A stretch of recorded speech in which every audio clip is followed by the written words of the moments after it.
Good evening, everyone. How the devil are you? Hope you're having a wonderful evening. So, already in the chat, people are talking about last week's Chris Max X Max Core tune, Santa's Coming. I have absolutely no doubt I'm going to be playing that again. Busker Bill's asking the real questions. Have you finally gotten over it, or have you been giggling all week? I giggled a lot.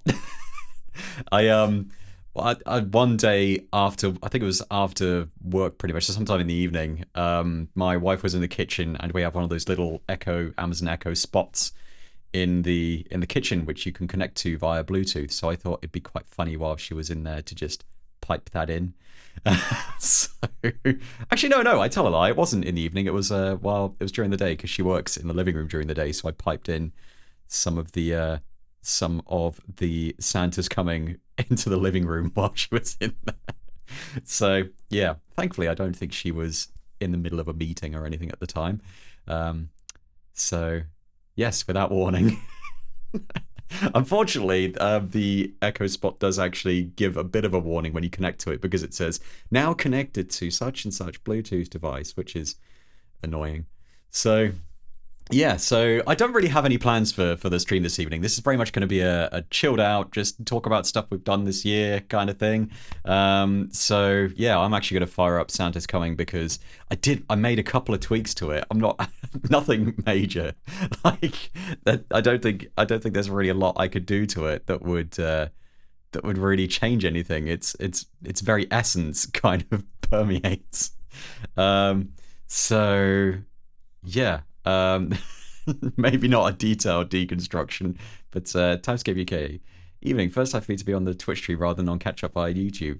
Hello there. Nice to see you. Always nice to see a new face, and it's always nice to see familiar faces as well. So, yeah. So, like I said, I don't really have any plans for what I'm doing this evening. Just wanna chill out and talk about stuff. And if you have any questions throughout, then please feel free to fire those at me.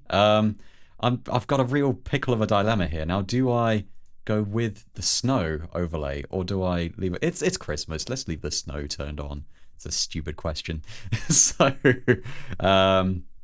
yes, I did actually Timscape. Did I say Timescape? I meant I can't read. It's fine. So yes, the snow is back. We're gonna listen to Santa's Coming, and you're gonna like it. So here we go. Santa's Coming. In case you missed it last week. Actually, before I do anything, I'm just gonna notch that because otherwise it'll be quite loud, and we don't need it to be that loud. So here we go. I didn't actually write down the changes I made, by the way. I'm just gonna have to kind of wing it for a bit. So here we go.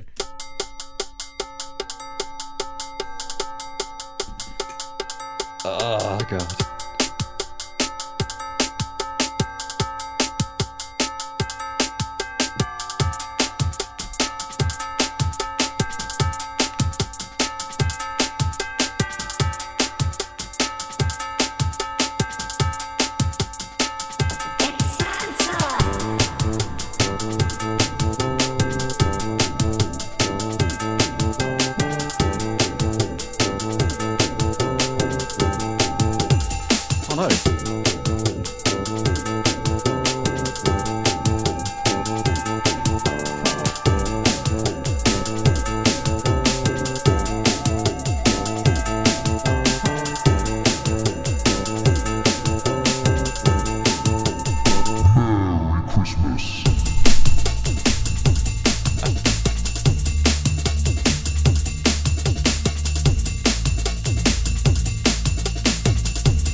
Yes.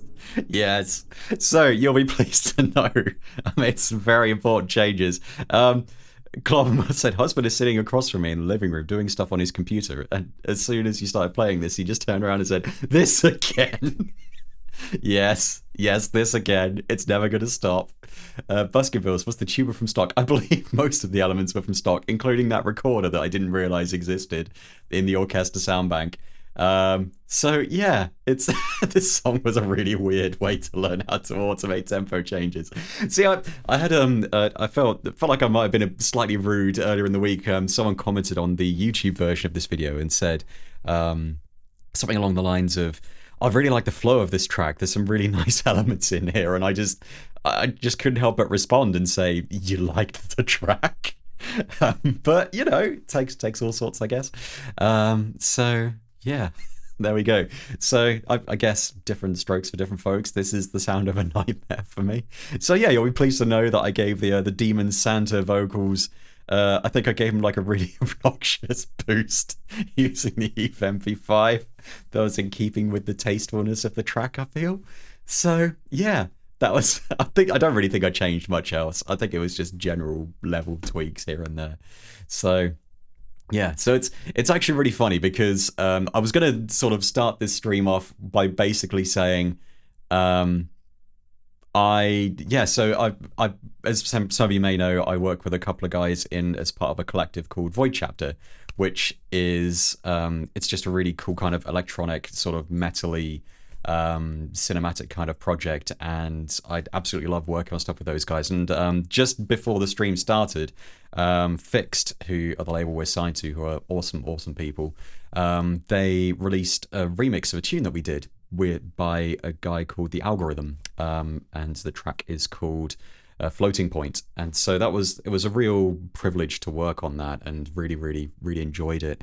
So just to kind of maybe, well, I was. Yeah, so that was really cool. If you haven't checked it out yet, then do. I believe it's on Spotify now, and it's kind of popped up all over the place. So that's really good. Tony Byrne says, I thought Adam was just going to pretend last week's stream didn't happen. No. I'm proud of that bad boy.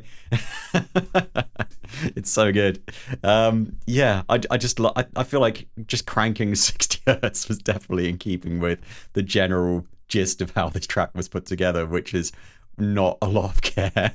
I think my favorite part of the track is probably the sort of solo female vocalist that comes in towards the end that just sounds like she's being held captive as terrible things are just unfolding around her in Santa's grotto, and it's just wonderful. I love it so much. I like to think that whoever made Neptune had this use in mind when they put it together. So yeah, so, 60 hertz, am I right? Hey! So this year it's been an interesting one. I thought today's stream would be kind of a neat opportunity to just sort of look back and have a browse at some of the stuff we've done. So I was actually kind of taken back when I opened up my live stream folder, because there's quite a lot of stuff in there. You know, I've actually been reasonably busy this year in terms of live stream output and output in general. So yeah, it's been really nice to kind of have an outlet every week to kind of crank stuff out. And to be honest with you, I'm probably going to be slowing things down quite considerably in the new year. I might sort of have a break from streaming for a little bit, but I'll be back at some point. So yeah, I thought it'd be really cool just to kind of look back. So Timscape asks, Adam, I'm interested. This kind of stated in force with lockdown. Do you plan to do much next year? That's I was just getting to that. So yeah, I would love to do some more streams. Probably, like I said, slowing down with the music making sessions, just because it's been really good to work on this stuff this year, but I think I need a break just to kind of, at this point, I feel like I'm kind of relying on a lot of familiar techniques and I'm repeating myself quite a lot. So I think Drabbit's coming back in the new year to fill the gap while I'm off. So yeah, check out Drabbit streams instead, because they're awesome, and yeah, they'll do a bang up job of filling the void. But yeah, generally speaking, yeah, I'm thinking of kind of slowing things down in the new year, but I would really like to get back to this not once a week writing a tune, because even this year that was quite a lot. I'm kind of surprised at how much I did actually write during streams this year. But it's really interesting because I started on the 2nd of April, as indicated by the date in this handy file name here, and I've more or less had an album's worth of material ready to release since August-ish. The last track on the first volume, I guess, of my live stream stuff kind of goes up to the end of July with Midnight Circuits. And I honestly didn't realize it had been that long since I'd written 12 tracks and I was going to put them together in one album. So that I've actually had an album pretty much ready since August, and it's mastered and ready to go. And yeah, Monkey Plus Plus says maybe sound design sessions now and then, if that's a fun thing for you. Oh, cool. I had no idea Thor Inside was doing complex bass streams. I might have to check those out. Yeah, I maybe that's a potential. To be honest with you, I generally find the process of just writing music to be. I feel like it's more enjoyable to watch than just me farting around with a couple of sounds and seeing what pops out. I'm not saying sound design sessions are out of the question. Like I get the impression that some people kind of maybe sort of think that a sound design session would be a nice fallback for me from writing music, whereas actually I get the impression that doing a sound design session would be considerably more intensive on my part. But yeah, like I said, never say never. Who knows? It'd be nice to change things up in the new year.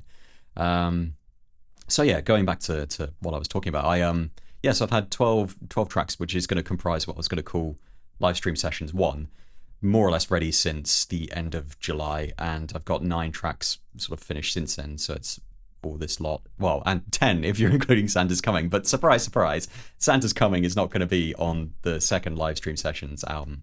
So I'd kind of been sitting on this live stream album for a while, live stream sessions 1, which is basically everything from Quarantine down to Midnight Circuits, and I was just kind of thinking, this is kind of ridiculous. Why am I not doing anything with it? So I've got this folder here, which is live stream sessions, which is those tracks remixed and kind of tweaked a bit, and I might dip into those in a second because I think that'd be quite interesting to talk about. Somebody's just noticed the important extra bass channel. Yes, it is very important. Be on next year's Christmas double album called You Better Not Pout. There's so much wrong with that. Yeah, I like to think the writing of terrible Christmas tunes will become an annual tradition. But then again, I feel like it was kind of fun how it spontaneously came together. Tony Bone says, what about the Legacy live stream sessions? I really don't know, to be honest, because to be honest with you, I'm not sure if I can be asked to go back and remix those and tweak them. I feel like the new stuff is so much better. But then again, that's generally how I feel about most of my music anyway. Years down the line after I've released it, I'll be like, man, I wish I changed this and this about it. But that's kind of the beauty of releasing music. Once you release it, it's done. It's out there. You can't go back and change it. It's kind of, even those imperfections form a nice time capsule of where you were at the time you released it. It's very strange. So I don't know.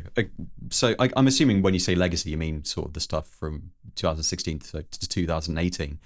Maybe an EP or something at some point would be in order. I think that'd be kind of interesting because I'm not doing anything with these tracks. But yeah, so basically one of the things that's kind of been putting me off of releasing live stream sessions 1 is the fact that I didn't have any artwork. So I've been working with our one and only Drabbit to sort some artwork out, and he's done some amazing stuff. And I'm really like, now that sort of it's starting to come together, it's really feeling like, yeah, now this is the foot up the arse I needed to actually get this out the door. So yeah, Travis just said, I just read your email, share away. Brilliant. So I just wanted to kind of clarify that you're okay with sharing that. So what am I doing? So I'm just going to turn this off. Oh no, let's come back. Let's turn that off. There we go. So I'm just going to see if I can find it now. So I thought I could have a look over here. Where have I put it? So yeah, been messing around with cover ideas. So I'm just gonna, that'll do nicely. Cool. Close. So basically I have loads of stuff open at the moment and I just need to organize it. So there we go. This is I'm going to turn the snow off so you can actually see it properly. So this is an idea that Travis sent back. Basically, I thought it'd be really cool to have something like the sort of sunset logo that you see in the bottom left of the screen, combined with the sort of weird alien text at the side, which has kind of become a standard thing for some of my more recent releases. And Drabbit sent this back, and I think it's awesome. I really, really like it. And it's kind of one of those things where, like, I saw it and I was like, ooh, that's great. Like, I had a very, ooh, nice moment when I opened it up. So having that ready to go is like, yeah, thank you so much, Drabbit, for sorting that out. Like, massively, massively appreciate it. And yeah, I think it looks awesome. And it'd be really lovely to do something maybe similar with live stream sessions too. I feel like I'm getting I'm putting the horse ahead of the cart ahead of the horse rather, with saying that, because I haven't released the first one yet. But yeah, it's really, really cool. I really like it, and it sits really nice thematically with some of my more recent stuff, and it's really cool. I really like the fact that it kind of has sort of a summery vibe to it, especially given the fact that Livestream Sessions 1 was written mostly during spring and summer, which, given the nature of some of the tracks, is kind of sometimes easy to overlook. But putting the cart in front of the horse is just with rear-wheel drive, and we all know that's more fun. Excellent. I like that. So yeah, so this is pretty much ready, yeah. Thor Inside. Yes, Thor Inside. We were just talking about your streams. I need to check them out. I don't use Complex nearly often enough, and I feel like maybe watching someone who is more comfortable demonstrating it would be interesting for me to do. So yeah, I might be popping over. Only good things. So yeah, so that's really cool. So yeah, that's the artwork as it is. It's subject to change, obviously, but yeah, it's really good. So I guess this would be a good jumping off point to sort of dip into some of the live stream sessions tracks. I'm going to have a look at them and talk about some of the changes I made after this, because basically all of the tracks that are going on the live stream sessions album have been through 2 remixing processes essentially. So I have the initial sessions during the live stream where I will basically put together the tune on stream, and then the first remixing comes the following day, where I sort of just make a few minor tweaks and then upload it and everyone can see it.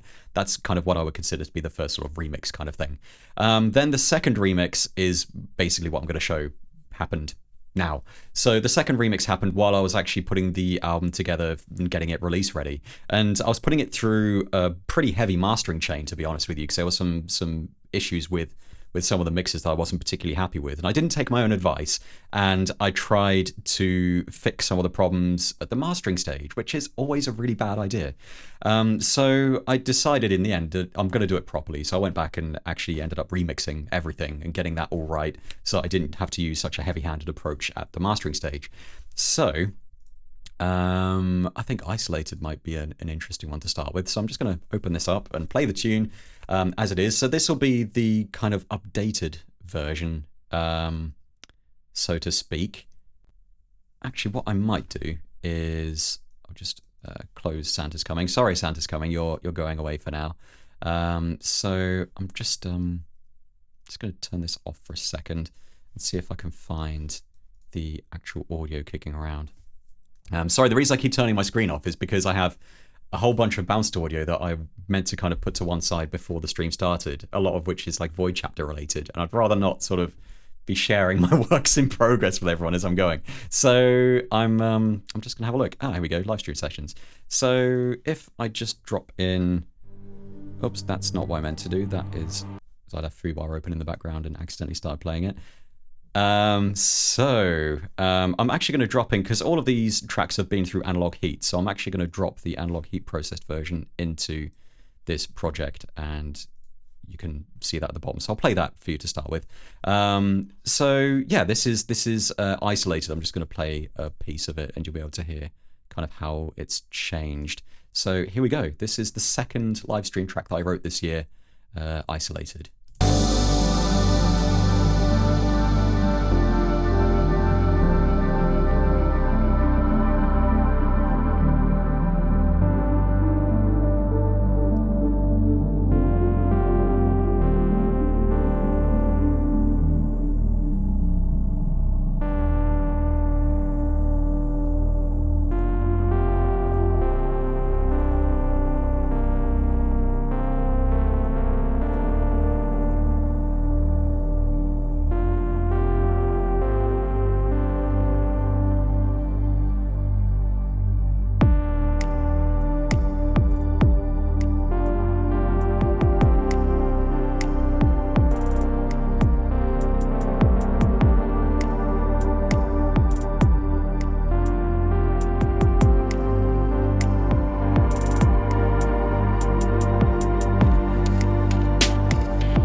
So I'm just going to stop that there.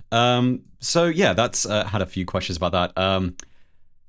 So the lead, lots of people really like the lead synth, which is no surprise because that is by the one and only Tom Pritchard. So the actual original patch is, I think it was originally a complex, so I don't know why I've got it bounced here. Oh yes, I bounced it because yes, this is quite an interesting one. So the original melody track is muted, and I bounced it to audio so that it would remain the same every time because there are random elements involved in that particular patch, and I wanted it to be consistent every time I bounced the track. So I ended up just rendering it to audio and keeping it inside the actual project file itself, which is a great way of getting around variations and stuff like that. So the actual lead itself, I was pretty sure, one poly, here we go, I'm pretty sure that's a complex patch. Yes, it's a complex patch, and it's using distributors so you can play it as a polyphonic patch. So if I just...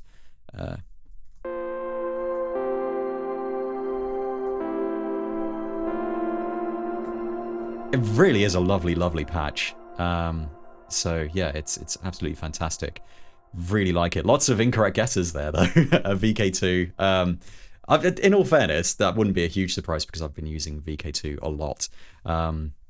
But yeah, it's a really, really lovely patch, and I really like the extra Ubik Gs that kind of give that shimmering sound to it. So yeah, thank you so much to Tom Pritchard for supplying that to me before the actual track. So yeah, the two most important patches in the entire track were provided by Tom Pritchard before I started doing the stream, which was incredibly useful. So thank you so much to him. And in case you haven't checked it out already, please, please, please do check out the Tom Pritchard sound design refills, which were released for free earlier this year. If you go to Tom Pritchard's Twitter feed, it's @patchingtom. I believe there's a pinned tweet which should take you to the refills. So yeah, the entire track, excuse me, is in Dropbox. I'm not sure if the patches are separated or not. I'm just answering Buskin Bills' question there. I'm not entirely sure. I think you might have asked me at the time actually, and I might have separated them. So I'll check afterwards. Yeah, so I guess it was really, really interesting coming back to some of the earlier tracks from this year because Isolated was written on the 9th of April this year, so which it feels like it was written forever ago. And it's just, I just find it fascinating that we've been in this weird kind of state of limbo for that long already, and it feels like it's been so long. But yeah, I've really loved the patches that Tom provided me with for this track. And yeah, so what I did after I actually finished the track was Buskin Bills asked, how much does the Ubik add to the sound? So that's kind of the sort of shimmering effect that you get at the end. So if I go back to the patch,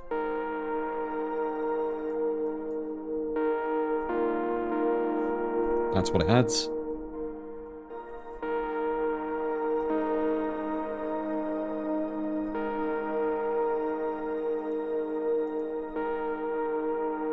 Just adds that really nice shimmer. So you could probably use something else to approximate that effect. Process Piano's shimmer reverb would be kind of nice. Yeah, it's a nice sort of shimmery reverb. Using the Ubik G combined with a DR1. I can't remember. No, I'm pretty sure I didn't put those together during the stream. Or did I? I can't remember. Anyway, yes.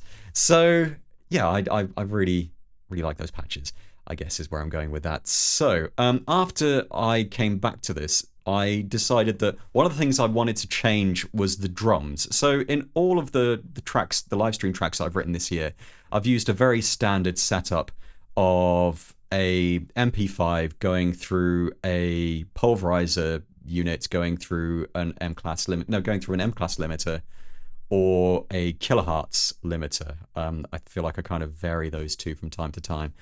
So I thought it'd be really cool to, instead of, now the tracks are done and I have a bit of, I'm not worrying too much about adding loads and loads of delay to stuff via plugins and what have you, I decided to start playing around. I can't remember if the disperser was there before or afterwards. But yeah, disperser's awesome. I kind of used that to add a nice extra kind of thump to the kick. And the MP5 was there before, but I think I kind of tweaked that a little bit. But Elevate was something I added pretty much to all of the tracks. The main reason I added Elevate is because it adds you can use the transient emphasis section. So this basically takes some of the incoming signal and kind of puts it through the clipper of Elevate. So for anyone unaware, Elevate is a limiter. So all of the drums went through this limiter. It was basically using a sledgehammer to crack a walnut kind of deal here. In the context, while I'm working on tunes, I don't tend to use Elevate while I'm actually working on tunes and putting them in sort of on mix channels, simply because it adds a ton of delay. So you can't actually see the bottom right of the screen, but delay compensation is on, and it's set to 5,485 samples, which is a huge amount of delay. So it's a really, really useful mix tool, but you don't really want it turned on anything while you're actually writing, because it will just completely throw you off. So I thought I'd start using this in my mixes, and just use the transient section to kind of make things pop a bit. So I'm just going to kind of show that off with the drums. I guess it's probably less obvious in this particular tune, but if I just play... So if I crank it up, you might be able to hear it more, obviously. It's like really harsh.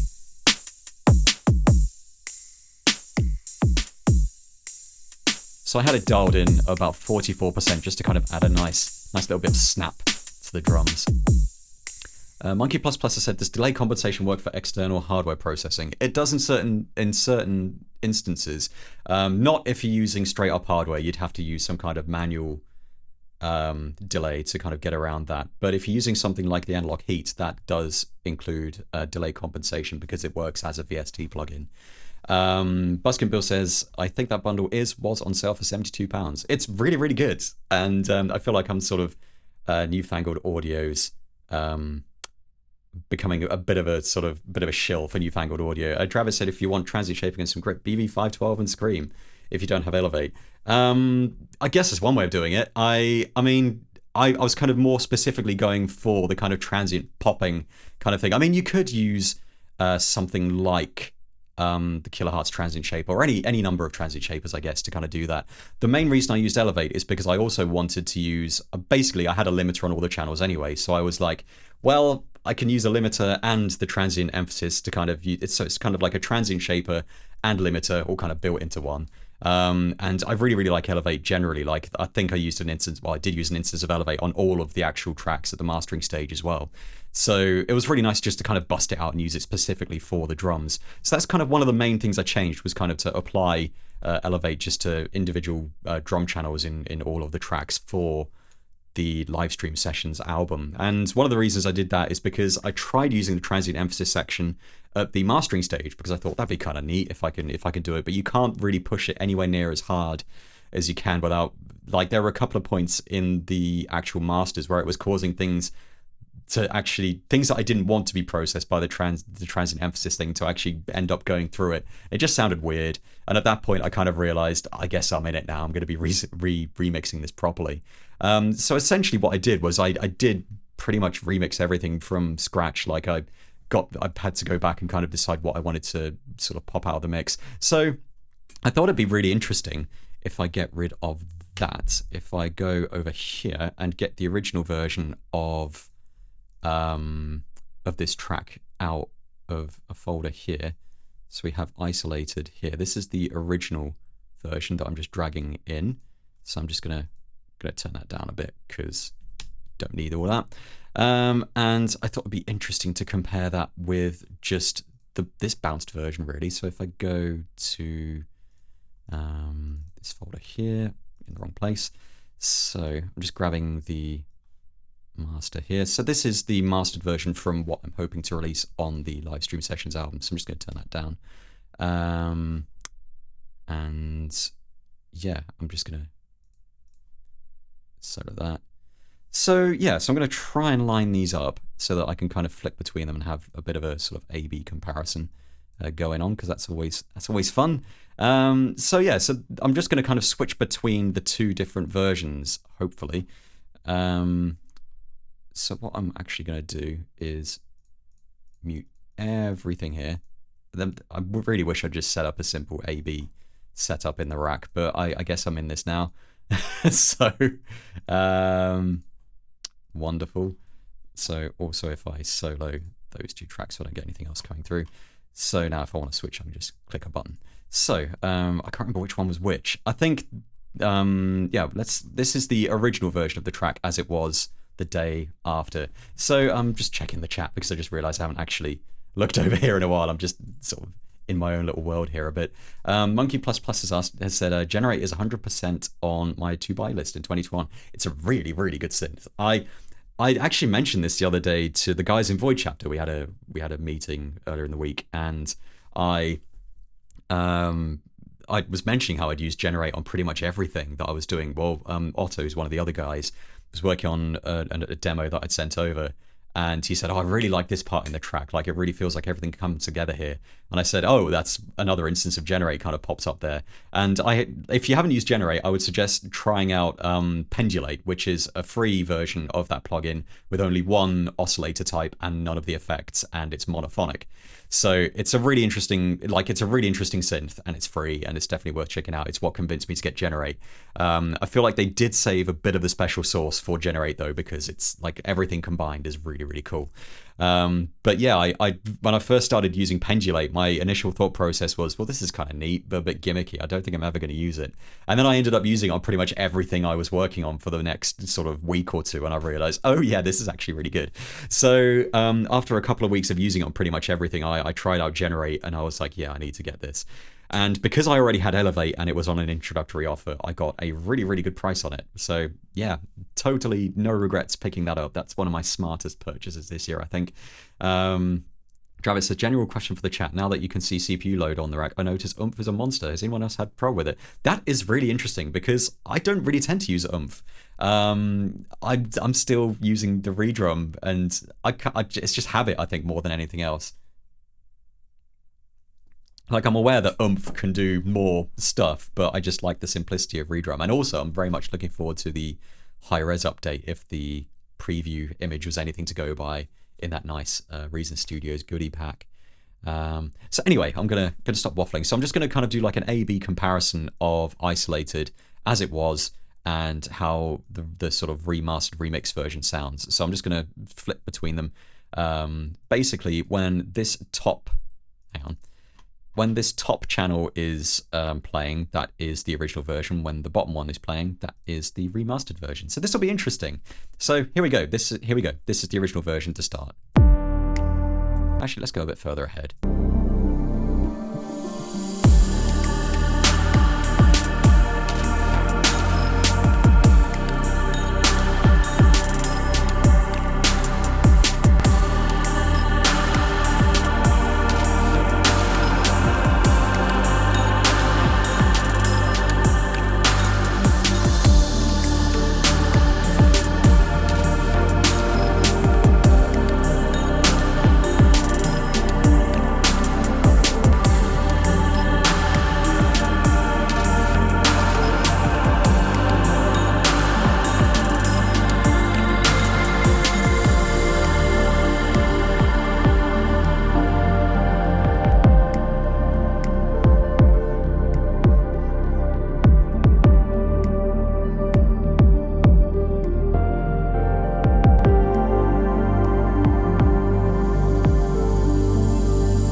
So yeah, actually quite a lot has changed sort of between those two versions. So the remaster version kind of has more of a, I guess it's more like the drums don't stick out quite as much. I think in the original version they really kind of stand out. Monkey Plus Plus says there's a lot more clarity in that remaster. That's excellent. I was slightly dreading that everyone was going to be like, that remaster sounds crap. So yeah, so once you kind of hear them both side to side, like quite a lot has sort of changed there. I think Drabbits kind of hit the nail on the head there by saying the remaster is more focused. Yeah, so the original version is very much just an extension of what was written on the day. The remaster was a proper sit down and let's get this done properly sort of approach. So it's very rare that I do that now where actually, I don't know, like for a lot of projects I do tend to go back and remix stuff. Though it's more sort of an iterative process. It's something that I'll tend to do while I'm working on it.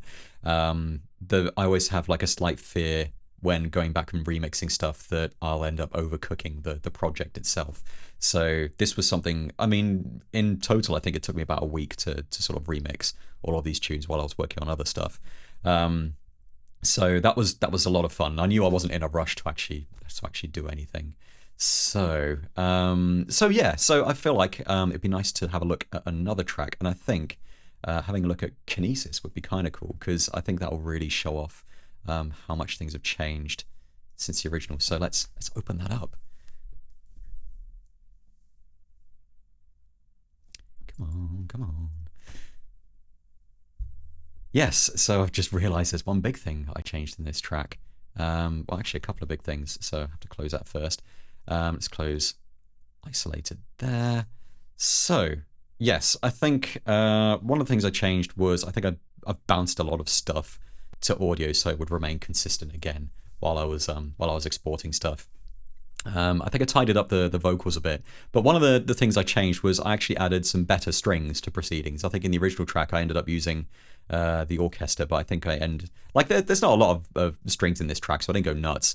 But I added a few instances of cinematic studio strings, which is a really nice contact instrument, which I've been using quite a lot over the past couple of days as well, actually. So yeah, it's a really nice set of instruments. In fact, I'm definitely going to have to open up what's it called? Not Sunset Waves, Phoenix Sunrise after this, because I changed quite a lot of stuff in there. So I'm just going to play the new strings really because I think they sound quite nice.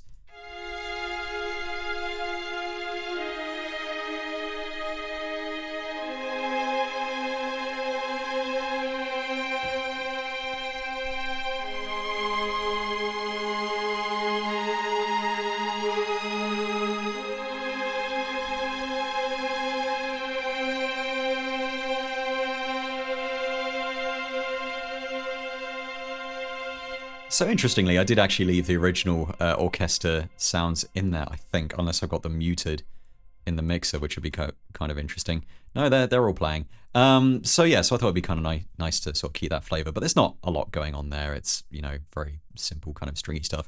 So again, I've done a very similar thing with the drums. So if I go up here, there's an instance of Elevate and an instance of Equivocate, which is interesting. I forgot that was there. I'm not entirely sure why I've used that. So let's open it up and see what's going on here.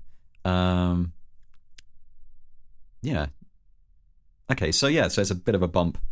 I'm not entirely sure. I guess I probably matched it to something, but I'm not entirely sure what I was doing with that. But the important thing is it kind of sounds right in the mix. We've got the original kilohertz limiter here, which was in place when I was actually working on the track.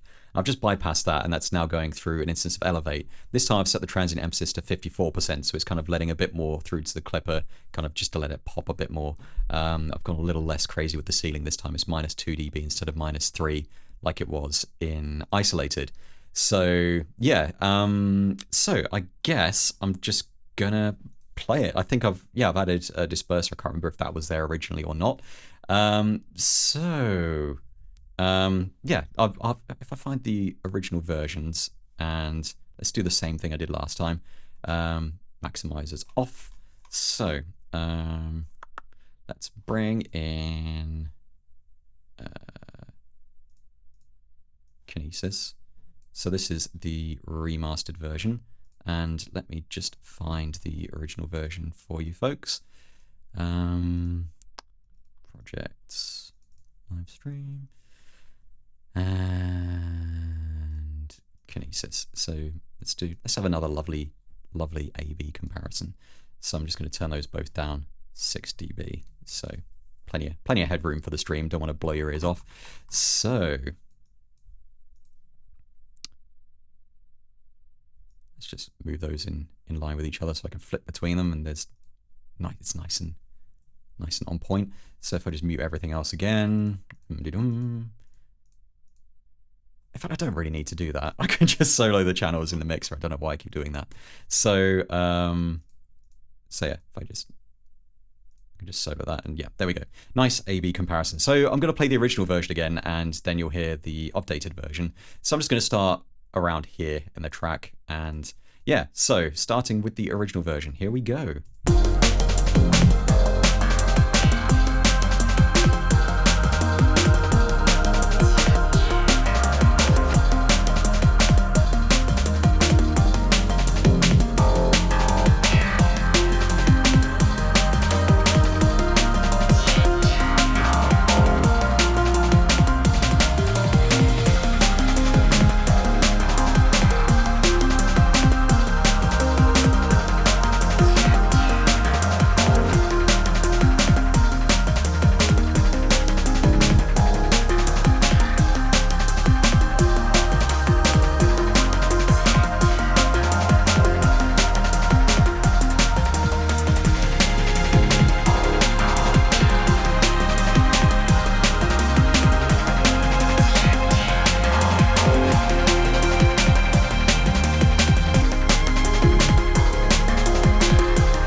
quite a lot has changed there. So yeah, I think the strings were kind of a nice change there. I remember going back to the original and being like, yeah, orchestra was good when I was actually working on it, but yeah, I really like Cinematic Studio strings. I picked that up a few years ago because I've been using the East West Quantum Leap Symphonic Orchestra Gold strings. Easy, nice, rolls off the tongue. Been using those for years and years, since about 2005, I think.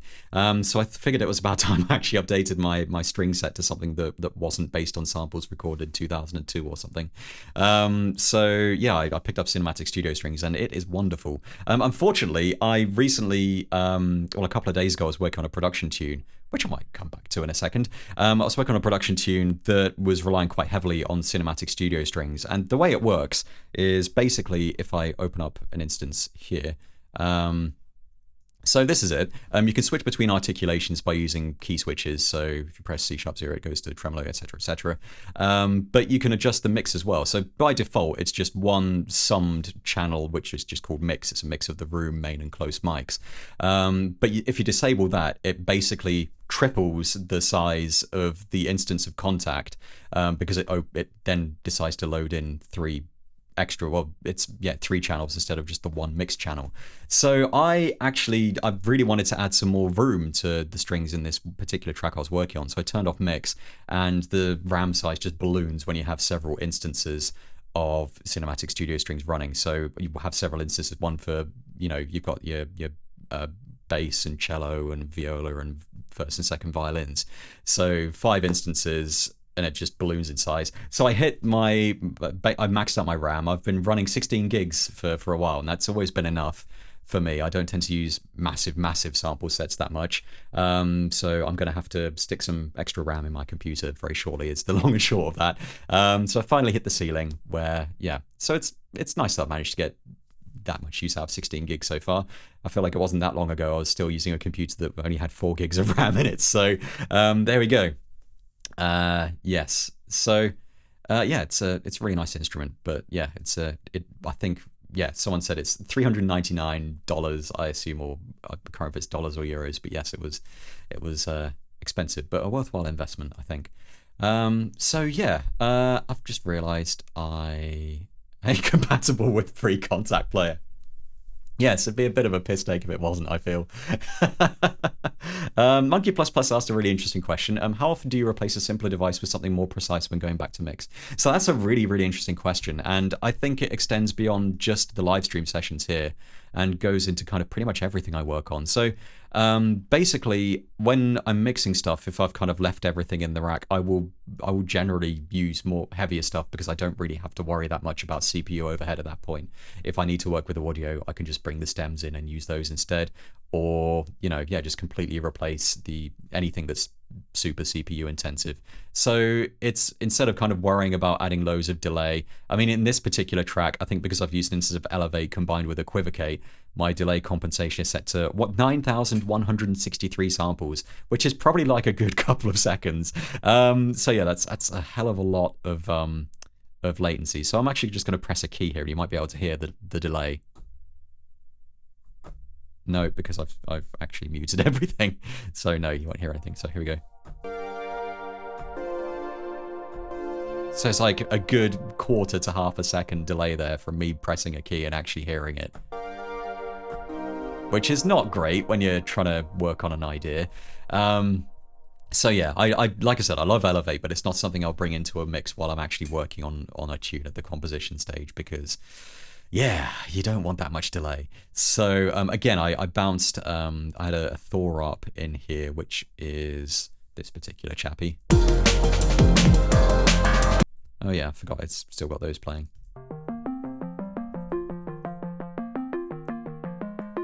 So in the original version of the track, it's just a Thor instead of it being bounced. But again, I wanted that consistency when I was bouncing everything, so I just rendered it to audio. So you eliminate the element of chance if you just bounce individual parts. So I can't actually hear that now. It's typical. But yeah, I think I'm just confusing my Thors.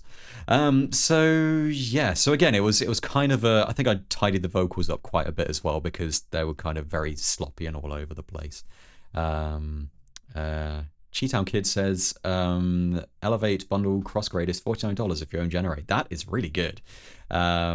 yeah, I'm a big fan of the Elevate bundle. I think in some of these tracks I could have just used Saturate instead of using Elevate, but I also wanted the limiter on top of whatever I was doing, so I figured, it makes sense.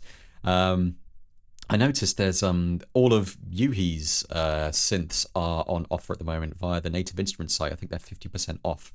So if I hadn't just picked up Omnisphere, I would have been very tempted. But I did just pick up Omnisphere, so I'm easing up on my synth spending here.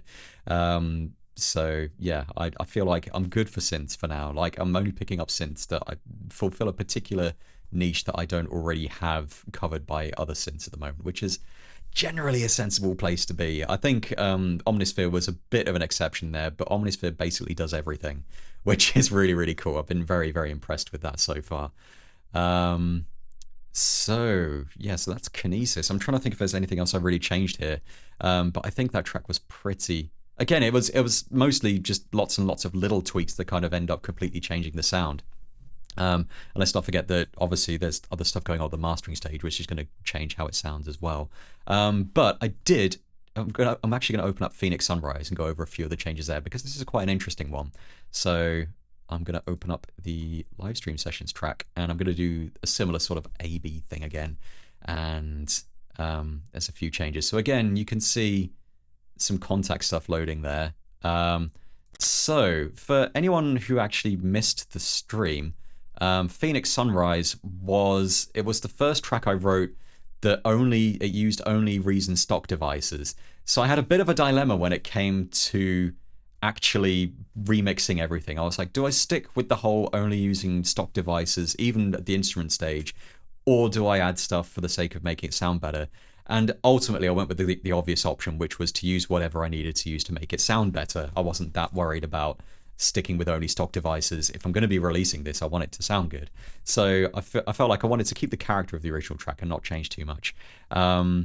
Tony Burns says, you could basically get away with Omnisphere as your only synth. Yes, you pretty much can, having used it. Like I was very much under the impression that its strength was with its sample set and using it essentially as a rompler.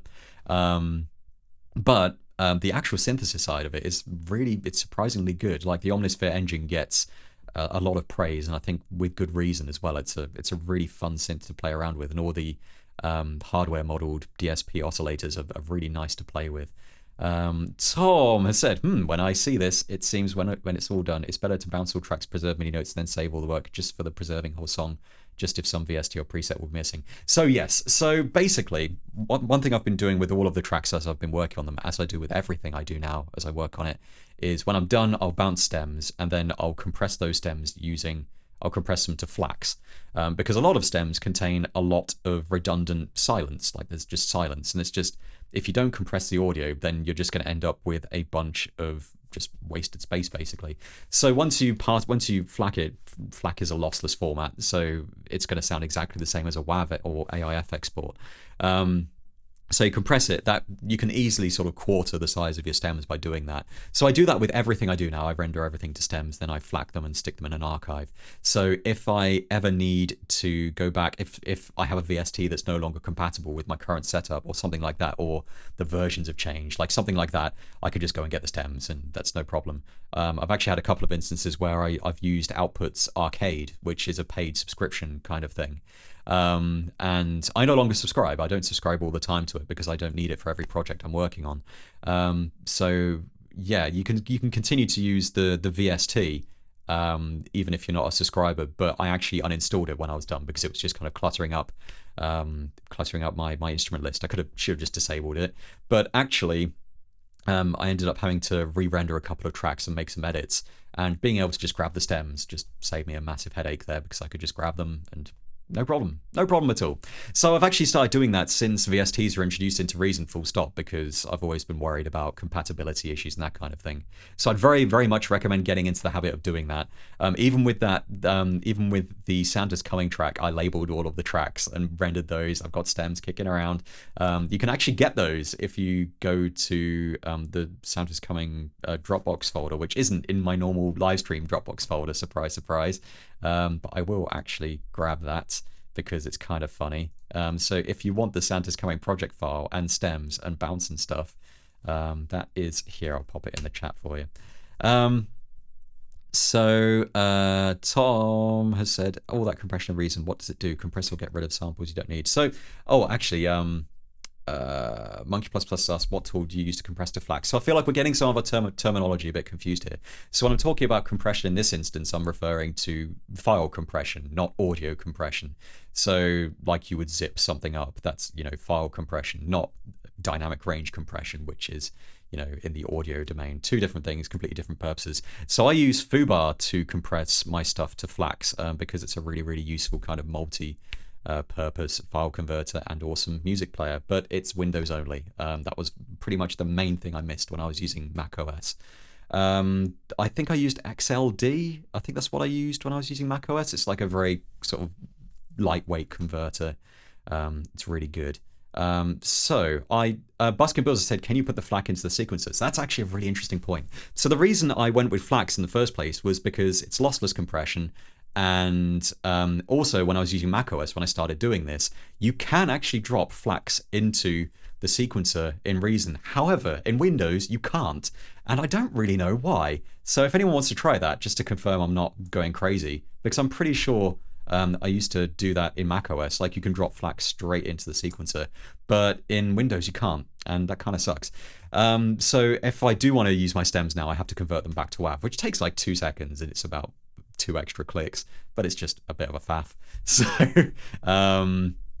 but yeah, so had a question, how does Elevate compare to Ozone?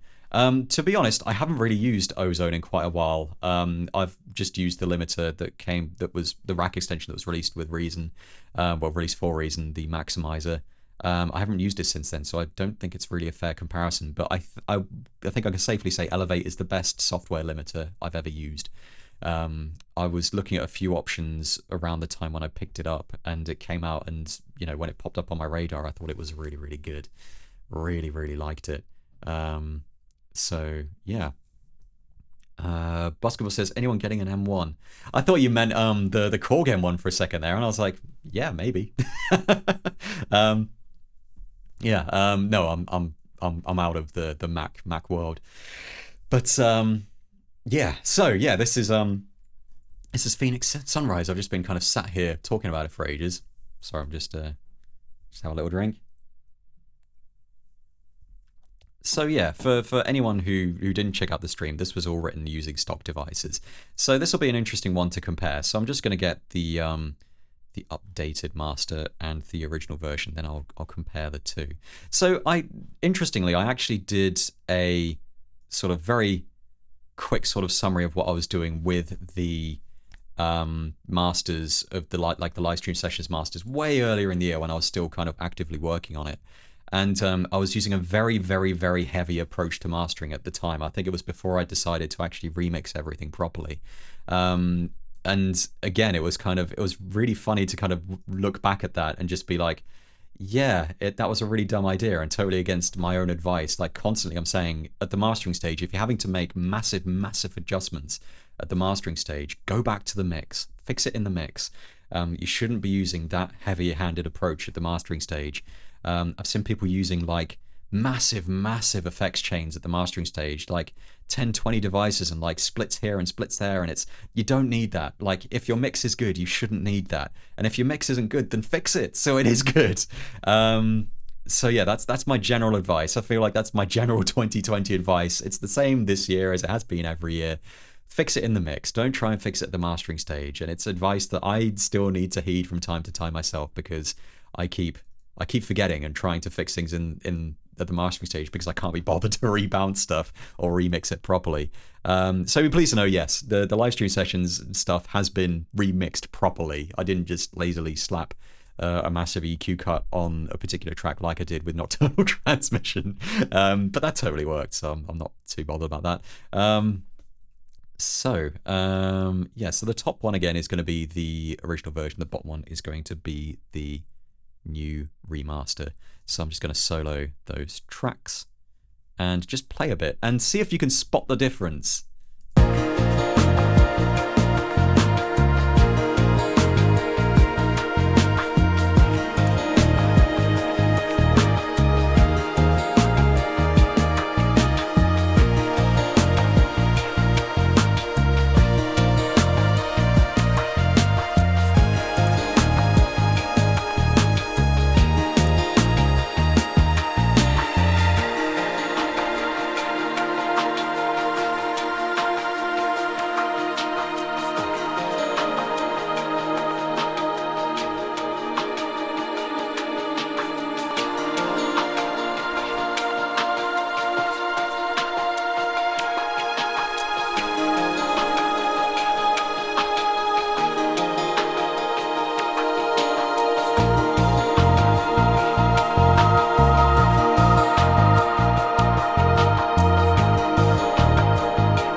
quite a big change. And like I really really like the track. I just always felt like I've always felt like I relying entirely on stock devices, how like it was really nice to work on a stream that only used stock devices, and I think in a way that kind of encouraged me to go in the direction I went with the track. So I absolutely do not regret doing that. But when I came back to remix the track, I was like, there's so much here that I want to fix and tweak. And the two biggest changes I would say are, someone said it's like it's now in stereo, which I think is actually a really good way of looking at it. So the two biggest things I changed were the strings. Like they had to change. Like I definitely wanted to change those because the orchestra strings, like they're a bit pants in the original, let's be honest. So if I unsolo those, and in fact I'm just going to mute those, and if I can find the strings, so this is what it sounds like in the new version.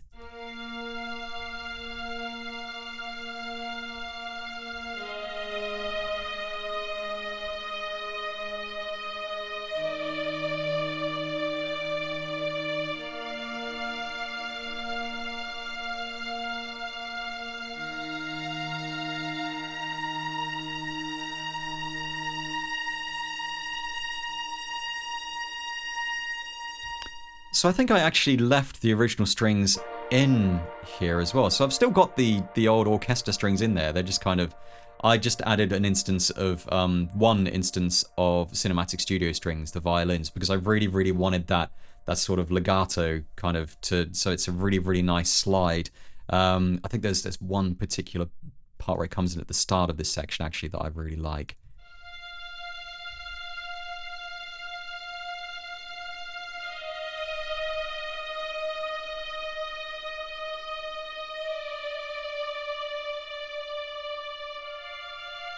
So I think it's this particular note here, actually.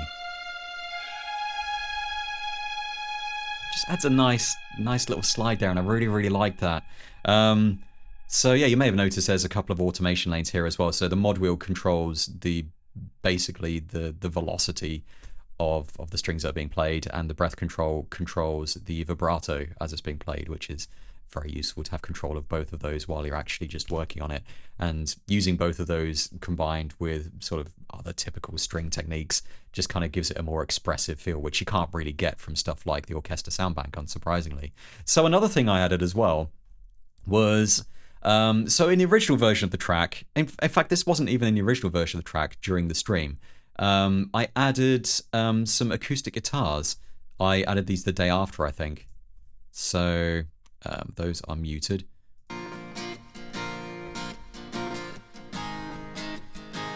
So I just used this factory sound bank patch, and I was like, that's cool. It's still factory sound bank. It's still stock. That's fine. I wanted to add that during the stream, but I didn't for whatever reason. So I thought, when I came back to it and I added the new strings, and I was like, I've changed the strings. It's time to, maybe I should change the guitars as well. So I replaced those guitars, and they sound like this. Nope, that's the wrong one. A strummed acoustic, there we go. So I ended up using a contact instrument, which is it's included in Complete, called Strummed Acoustic, because I was too lazy to record an actual acoustic guitar. But it sounds like this. Oops. Okay. I've just gone to the wrong part.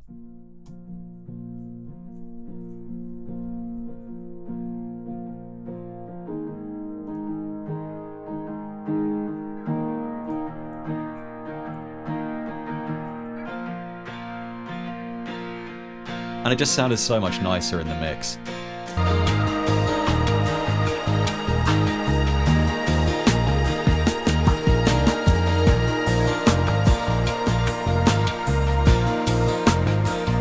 So again, just kind of comparing.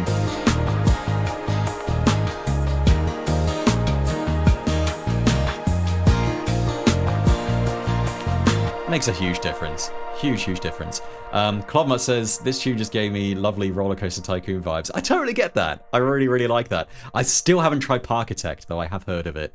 It looks like it would be my kind of thing. To be honest, I'm still rocking Roller Coaster Tycoon 2, because you can play it using OpenRTT2 and it's awesome, but also a gigantic productivity killer.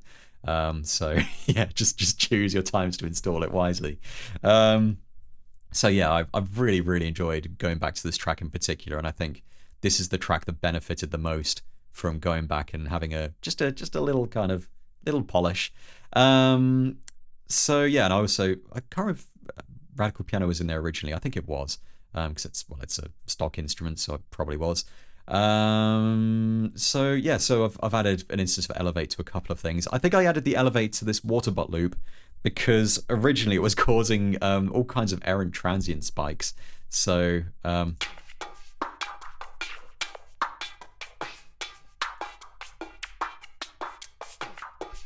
I think with the filter, it was just spiking a bit too much. So I thought, yeah, so I thought I might as well use that, and I've used it on quite a few of the drum channels just because I'd used it on kind of the main drum channels. So I thought, in for a penny, in for a pound, let's just stick Elevate on everything.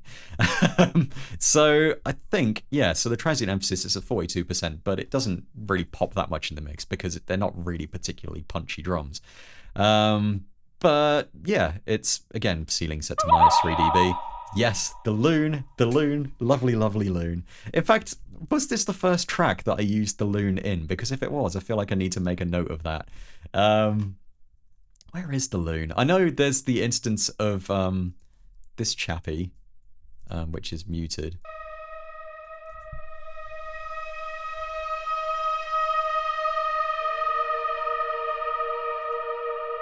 I feel like that's just peak early noughties sample stuff. I'm sure the loon is in here somewhere, but I can't see it anywhere, and this is kind of bumming me out.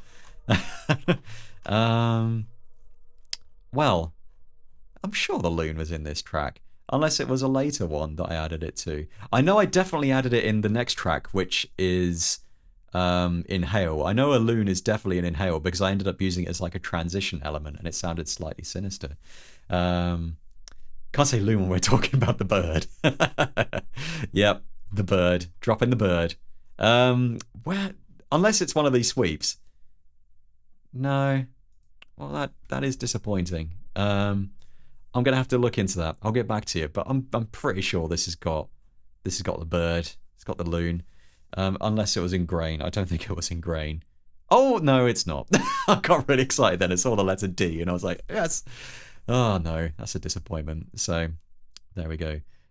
Is Sundial on the album? Sundial is not on this album. So basically, the way I've got it set up is the first 12 tracks are going on Livestream Sessions 1 because that is, I think it's about 55 minutes long, which I feel like is a good length of time for a collection of tunes. Like any longer than that, and I feel like, you know, I felt like it'd make more sense to split it into two.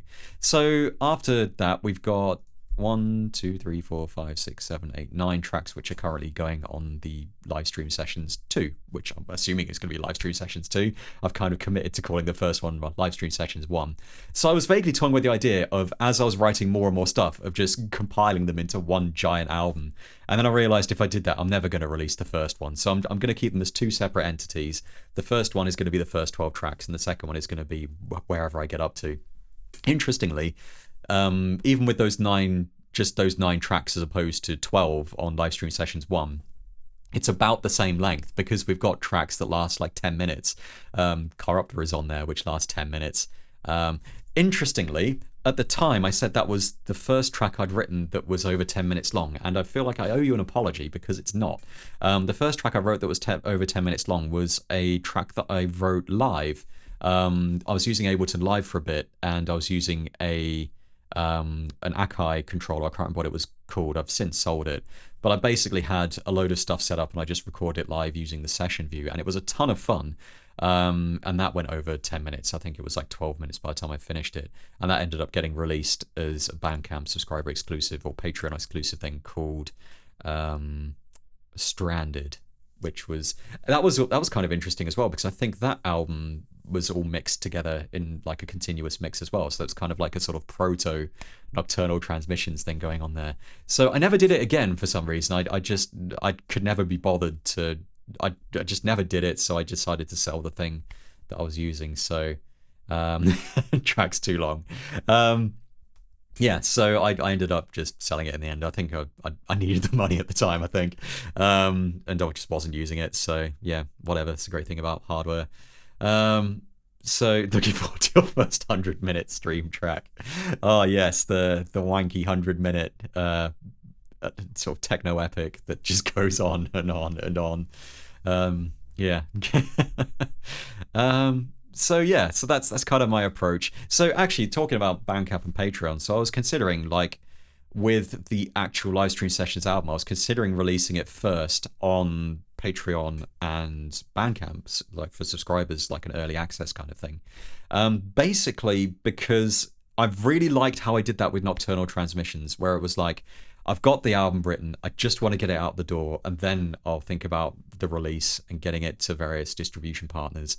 And I've really liked that way of doing it. It kind of took a bit of pressure off me to sort everything out at once. So I'm giving some serious thought to that, but I'm opening this up to the floor. What do people think about that?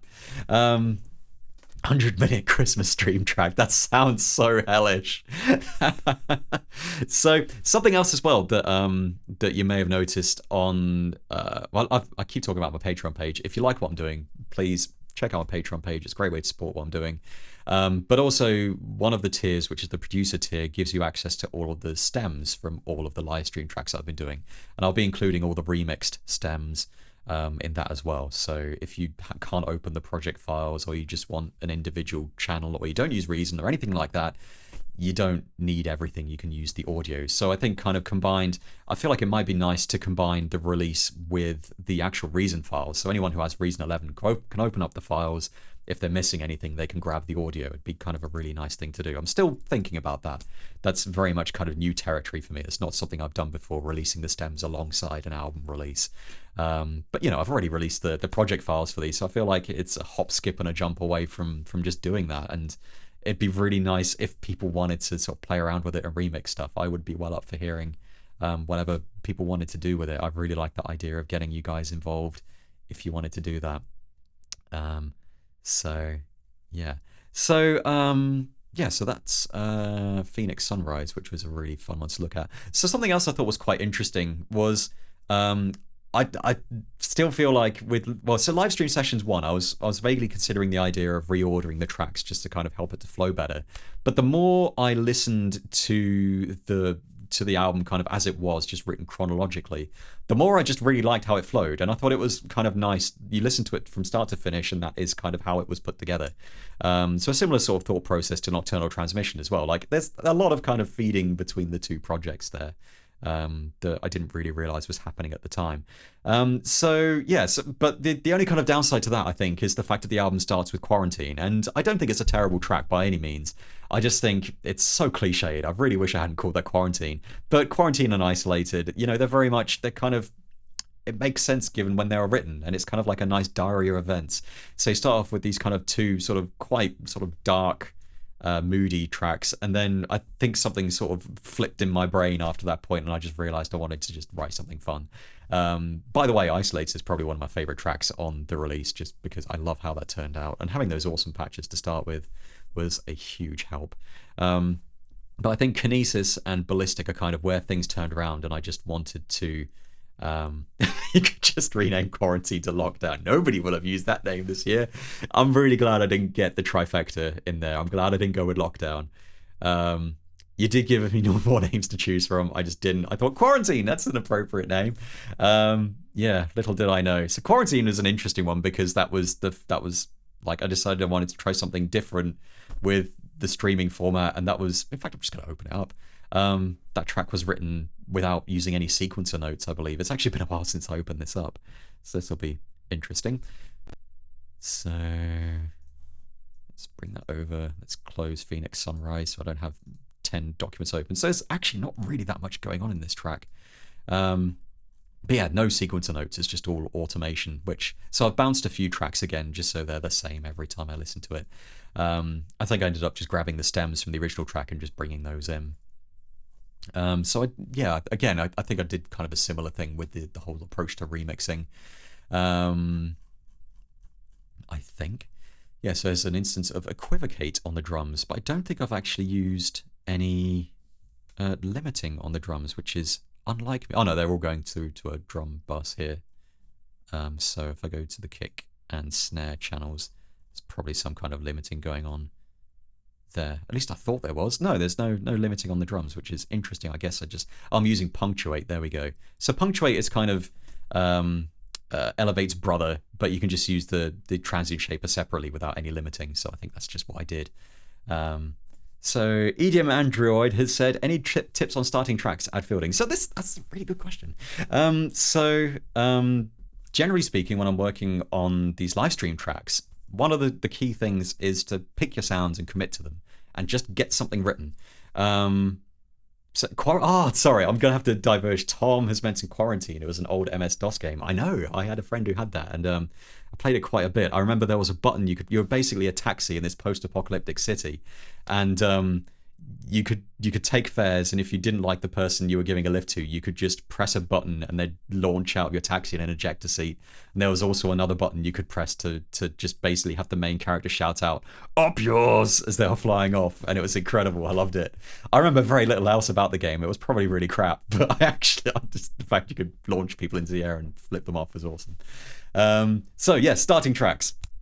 So during these live stream sessions, I've basically been committing to ideas really, really quickly. So I haven't been spending ages obsessing over kicks and snares and individual drums and whether I'm going to use this synth sound or this synth sound. Is basically, okay, I've picked this, I'm using it, let's see what happens, kind of thing. And that's actually a really good way of getting ideas going to start with.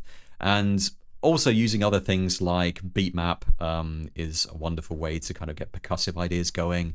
I've relied on beat map a lot during these live stream tracks, and it's kind of become a bit of a staple of mine even during regular kind of working stuff.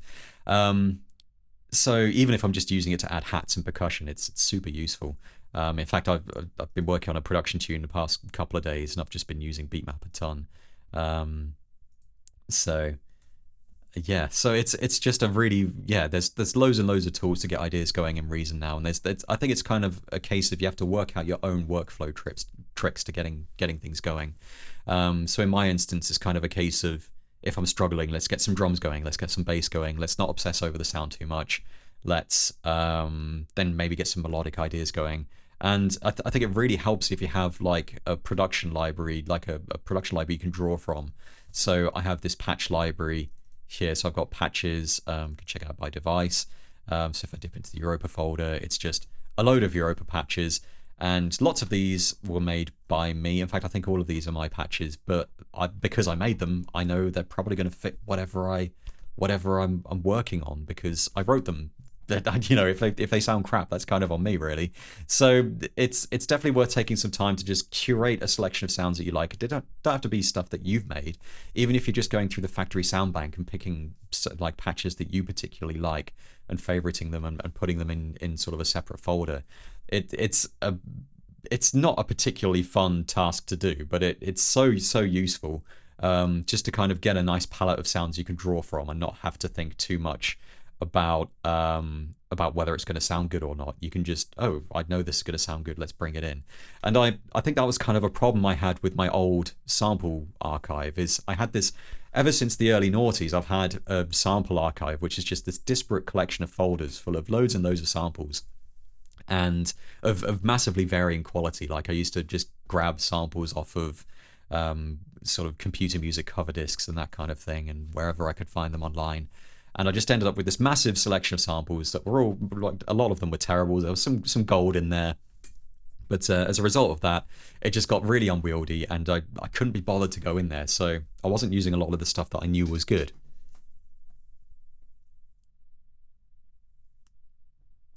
So I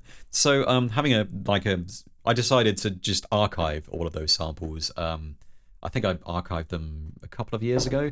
And so I've actually got this folder in the sidebar. I think it's just Instrument Archive, and it's just a mess of folders. And I wasn't using most of them. And this isn't even everything. Like there's like custom, and there's like custom stuff, but some of it isn't. And there's also like current song, and it's like, but most of these never got used in anything. And it's like I didn't know what was in any folder. This is just a mess. Like I didn't know what was in any folder. And it was just god awful. So I just stuck it all in an archive folder and started again. So I started a new samples folder, which is this curated thing. So it's like it's just categorized by type. So it's you got your drums folder. So let's dip into the drums folder. Let's go into Luke Viber, Lockdown Breaks. It's going to be good because it's just a bunch of break beats. It's a great set. And they're all tempo matched, so I can just drag them straight into a track. So that helps a lot. Like I would say, if you're struggling to get your ideas going and struggling to see your ideas through, get a library of sounds that you like sorted out, even if it's quite small. Like during these live stream sessions, I've been using the Evolve free set of drums. You can get those for free on the Wave Alchemy website. Qualnut said, looking forward to the copyright strike you're going to get now that you played a Luke Viber break. Damn it. So yeah, it's not a huge selection of samples in this particular folder, but it's been enough for my live stream sessions. And because it's curated, it's quite small, I know all of the samples sound good. I'm not constantly worrying about, I need to find a good sound. They're all good. I just need to pick one. So I would very, very much recommend just doing that. Basketball says I always start with the piano, but I love the sound of a piano. That's a great approach. I know people who've said they always start with a guitar, or they'll start with some other live instrument because once they get the idea down, then they can kind of flesh it out. I used to work like that to a certain extent, like where I just sort of noodle with sort of guitar ideas. I don't do that so much now, but yeah, it's like piano is a great way of getting ideas going, and pianos always sound good. It's like one of those universal instruments. It just always sounds good unless you completely screw it up and you play something rubbish. In which case, that's more on you, really. So yes, curate your own instrument library, I would say, is a great bit of advice if you're struggling to get ideas going. Can't recommend that enough. And I think I sort of did that to a certain extent in the early 2010s when I was using all of Tom Pritchard's patches. So again, it's a really good palette of sounds. I just sort of inadvertently put together this palette of sounds because it was all really good stuff by Tom Pritchard. Like when I was writing tunes, I could just dip into one of these refills and pick a patch and I know it would sound good. And that's so useful. So yeah, I think like I really like the Wave Alchemy stuff because everything they put out is good. So yeah, Ty Blue said, talking of drums, does anyone have EXO by Excellent Audio? So this is an interesting one. So over Black Friday, I decided to demo, for anyone who's unaware, EXO is a VST instrument, and it basically detects or goes through all of your samples. You can drop them into EXO and creates like a map of all of your drum samples that you can kind of go through, and all the similar ones are clustered together. And it's really, really neat. I demoed it. I demoed Atlas first, which is a similar plugin. I can't remember who makes that one, but similar concept. It's like all your samples end up on a map, and I tried it and I thought this is kind of neat, but ultimately I don't think it's going to improve my workflow any. So I decided to try out EXO and see if that was worth the additional cost, because it's about twice as expensive as Atlas. And I really liked it. I thought it was cool, but ultimately when I was playing around with it, I just realized, is this realistically going to make me any quicker at writing tunes? And no, I decided it wasn't, because I just don't have a problem with picking drum samples. Again, if I want to use like drum samples that I know are going to sound good, I've got this Wave Alchemy folder here. I'll just dip in here, Drumvolution. There we go. I know all the drums in there are going to sound great. So it's super useful to just have like certain sample libraries or drum sets or patch banks or stuff like that sounds good. Like it's worth taking the time. It's worth taking like a day or two just to put that together and focus on writing music. That's kind of the key to, you can commit to ideas more quickly when you know the sounds you have access to are good. So yeah, even if you're just going through the factory sound bank just to get the stuff you like, I'd say it's worth doing that. So yeah. Tom has shared a music radar loop of 70,000 free music samples. Whoa, that's a lot of samples. Again, I feel like, so that's kind of a sort of approach that I used to have, where I would just grab as much stuff as I could. And I was like, well, the more stuff I have, the more I have to draw from, and that's good, right? And that's kind of where organizational stuff like EXO and Atlas kind of, they shine really, because you might need something like that to sift through what you've got. Whereas I'm taking more of an approach of trying to curate what I've got, so that I know it sounds good. So maybe there's not as much choice as I would have had before by just having access to everything. But even then, I still have access to my old instrument archive. So if I need to go in there, or if I need to open up an old project, it's all still there. So never underestimate the wonders of starting with a blank slate when it comes to sample organization. And Claude Mutter said it's worth searching for quality over quantity with samples. I totally agree. Couldn't agree more. And also, if you're curating your own sample selection, then you're sort of forcing yourself to go through all of the samples that you acquire. So you already have a better understanding of what's in there, as opposed to just downloading 70,000 samples. And because you're never going to go through 70,000 samples, you're just going to kind of dip in there and see if any of them are any good, like from time to time. Whereas if you kind of have a smaller selection, you will take the time to kind of go through it and sort of figure out, oh yeah, this is good. And then when you're actually working on stuff, you know what will work. So yes, very much so.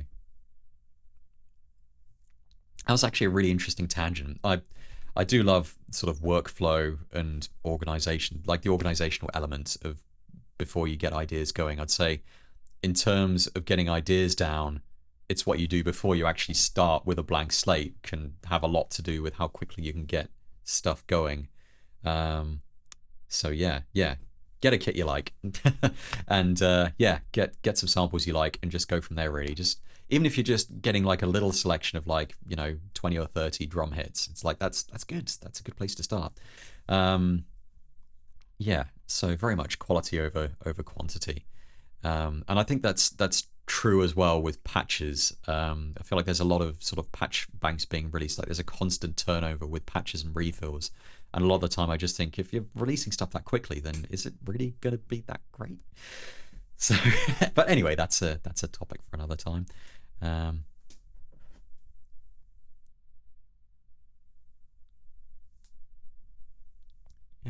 So I was gonna open up another track, but I couldn't remember what it was. So I'm just gonna go back to my live stream sessions folder.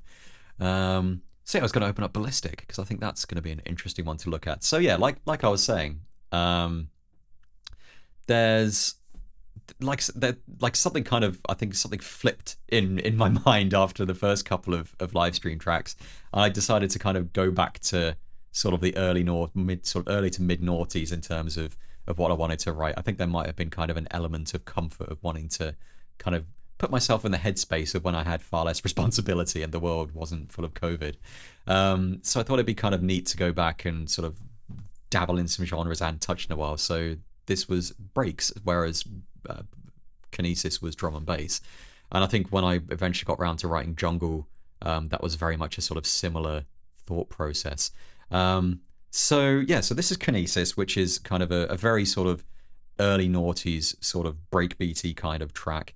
So I'm going to do the same thing again and kind of do like a nice A-B comparison of the two. So I'm going to bring in the original version, which is here. So that's got its own little audio track there, and I'll bring in the new version, which is going to go... Oh, I've just brought Kinesis in, not Ballistic. Whoops. Let's get rid of that. Let's find the correct track this time. So that's Ballistic.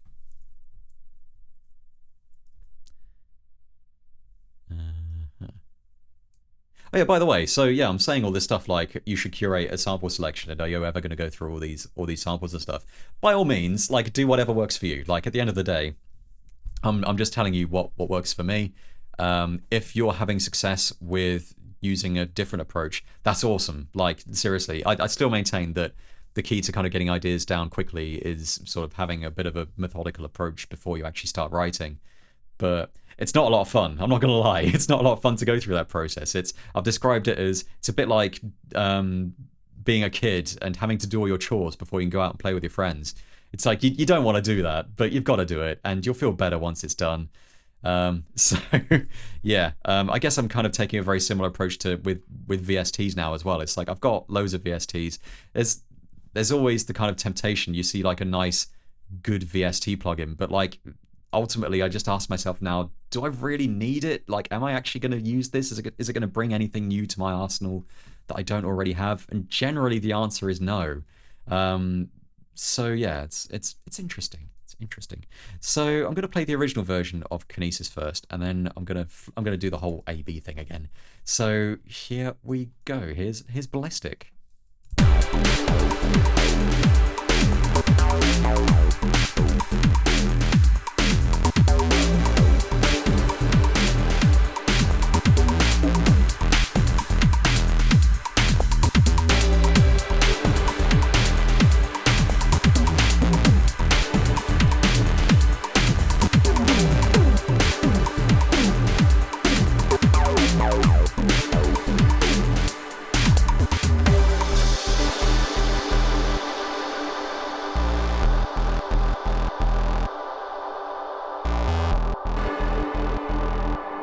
Just going to fast forward a little bit because I think there's quite a difference during this section. So yeah, so again, I'm going to start with the original version, kind of flip between the two. So here we go.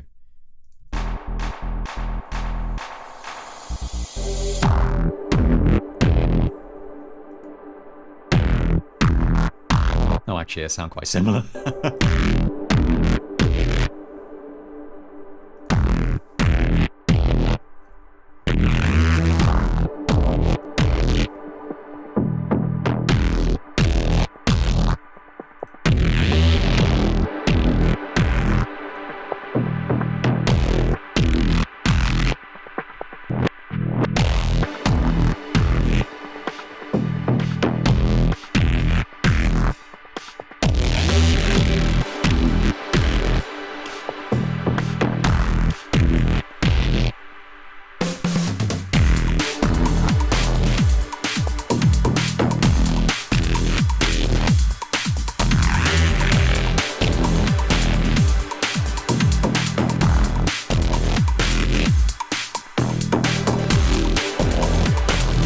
So yeah, there's definitely a lot more kind of thwack on that kick in particular. Yes, 5 whole blocks in this track. I'm actually surprised myself because it's not that much variation throughout the entire track, which is odd. Yeah, five whole. This one's too subtle for me to hear the difference. Yeah, I genuinely thought the difference in this track was more than I remembered, but I think it's just because I quite like the original, so I didn't change it too much. Yeah. Travis points out the rack extension folder for Oomph has the best drum samples that Reason Studios has put out. That's a very good point. I often overlook that, actually, for some reason. For some reason, I kind of consider Oomph as like a bit of an afterthought in my brain, and I'm not really sure why, because it's an instrument. It's there. I'm pretty sure I haven't disabled it. I think it's always there in my instrument section. So yeah, Oomph. It's right there. I don't know why I don't use it as much as I do, as I should really. But I just like the redrum really. So yeah, there's actually not that much difference in this track, but again, it's the kind of same sort of similar approach. Yeah, the noisy bass, I'd actually forgotten how I put that together. I'm not surprised that OTT is involved there. And Elevate is there on the drums again. I'm pretty sure that's not... Oh, right, that's interesting. So it's Elevate first, then the EQ. That's interesting. I can't think of why I would have done that, but I have, and that's how it's staying. I'm not changing it. Yeah, it's always fun when you find samples just kind of kicking around that you sort of forgot existed. It's like finding a sort of hidden trove. There's a cozy familiarity to redrum. I agree. And I said this like a few weeks ago on Twitter. I think it's very telling that redrum like essentially hasn't changed in form or function over the past 20 years, and I'm still using it. It's one of the Reason 1 devices that I still use the most. So actually, this has just reminded me, there was a topic on Reason Talk quite recently, which was what's your favorite rack extension of 2020? And to be honest with you, I haven't really picked up that many rack extensions. I did try Obsession, and it's really good, like really good. Again, I didn't pick it up because I didn't really feel like it did anything that isn't already covered by other synths I have. So it wasn't because I didn't think it sounded good. I just didn't want it. Like maybe when it's on discount, I might think about it. But it sounds really good, and if you want that sort of Oberheim kind of sound, then you can't really go wrong with it. And I really like the fact they've added a bunch of extra stuff to it to kind of help it out. And yeah, I've realized that the rack extensions I've used the most this year have pretty much all exclusively been players.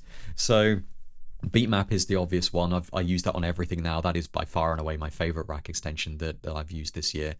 But that feels like a bit of a cop out because, it's it's of course it was gonna be Beatmap.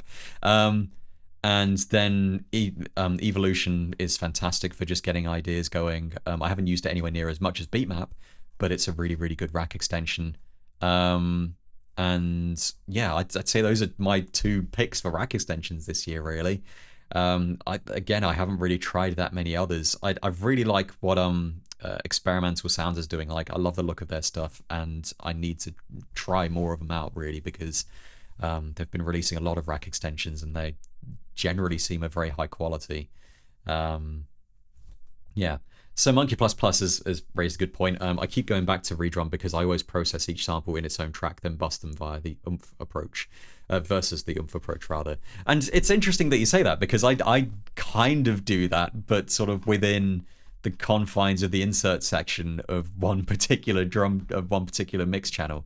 I mean, if I need to break stuff out, then I will. But yeah, I just don't tend to use built-in effects that much when I'm using drum machines or drum samplers. Basically, I tend to just process stuff outside of that in the rack itself, and I think that's true of a lot of synths. Generally, it's taken a few years for me to kind of change my way of thinking in terms of using the effects that are built into synths rather than just whacking stuff on. Friction, yes, of course, Friction's another good rack extension. I haven't actually used that during any of my streams yet, which is a bit poor. So yeah, I really, really should. Friction's a good one. And again, Friction was an interesting one because it's an instrument that brings something to the Reason rack that I didn't have before. Like, I didn't have any physically modeled synths in the rack. So I've got a lot of time for any synth that adds something new that I don't already have. So Generate and Friction were kind of the two big ones this year. I didn't have any physically modeled synths, or physical modeling synths, and I didn't have whatever the hell Generate is. Generate is just a force unto itself, really. But yeah, it's good. It's definitely something I should play with in the new year when I come back to doing these.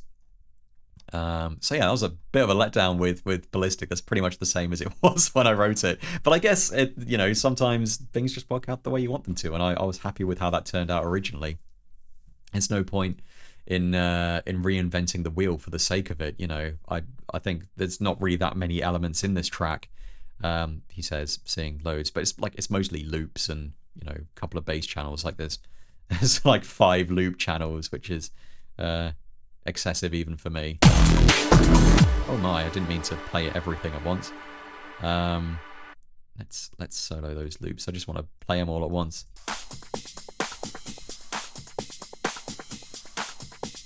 So I feel like I could have just stuck those all into a group bus. Like, they didn't need to be 5 channels. So again, that's kind of something that's sort of changed over the past couple of years for me. Is I used to very much be in the habit of just more, like, I had this sort of mindset of more tracks means better. It means you're a better mix engineer. It means you're better at what you're doing if things are more complicated. It's very much not the case. It's a stupid approach. So yeah.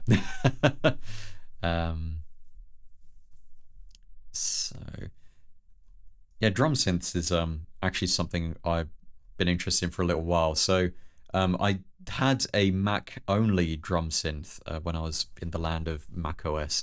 It's called Drum Spillage, and it hasn't been updated in years, which I think is a real shame. But it's a really, really good drum synth. Like, I really wish I could use it in Windows. It's so good. I always feel like, for some reason, drum synths always focus loads on the kicks. And I feel like using a drum synth to create a kick, it's not that complicated. Like, kicks are not that complicated. You can create a really good kick, and it's not that complicated. Snares are really hard. Like, getting a really nice, satisfying snare it's hard. And I feel like that's where a lot of drum synths fall apart. Like, so yeah, and Drum Spillage really had a really, really good engine for creating really good snares, really interesting snares. So if you happen to be a macOS user and you're willing to give it a go, I definitely recommend checking it out. So Idiom Andrew says, do you think making a living off of sync licensing is possible? And if so, do you have any tips on how to get into it? I do think it's possible because that's pretty much what I do. How to get into it, that is a topic for another time. I feel like I've just realised I've had the snow turned off this entire time. Let's have some snow. So yeah, that's a tricky one. And in my instance, I don't really have any particular words of wisdom to give because I sort of fell into it. I basically my story is I was at university studying music production, and one of my friends was off doing a placement year, and I was writing. I was on a placement and it wasn't very good.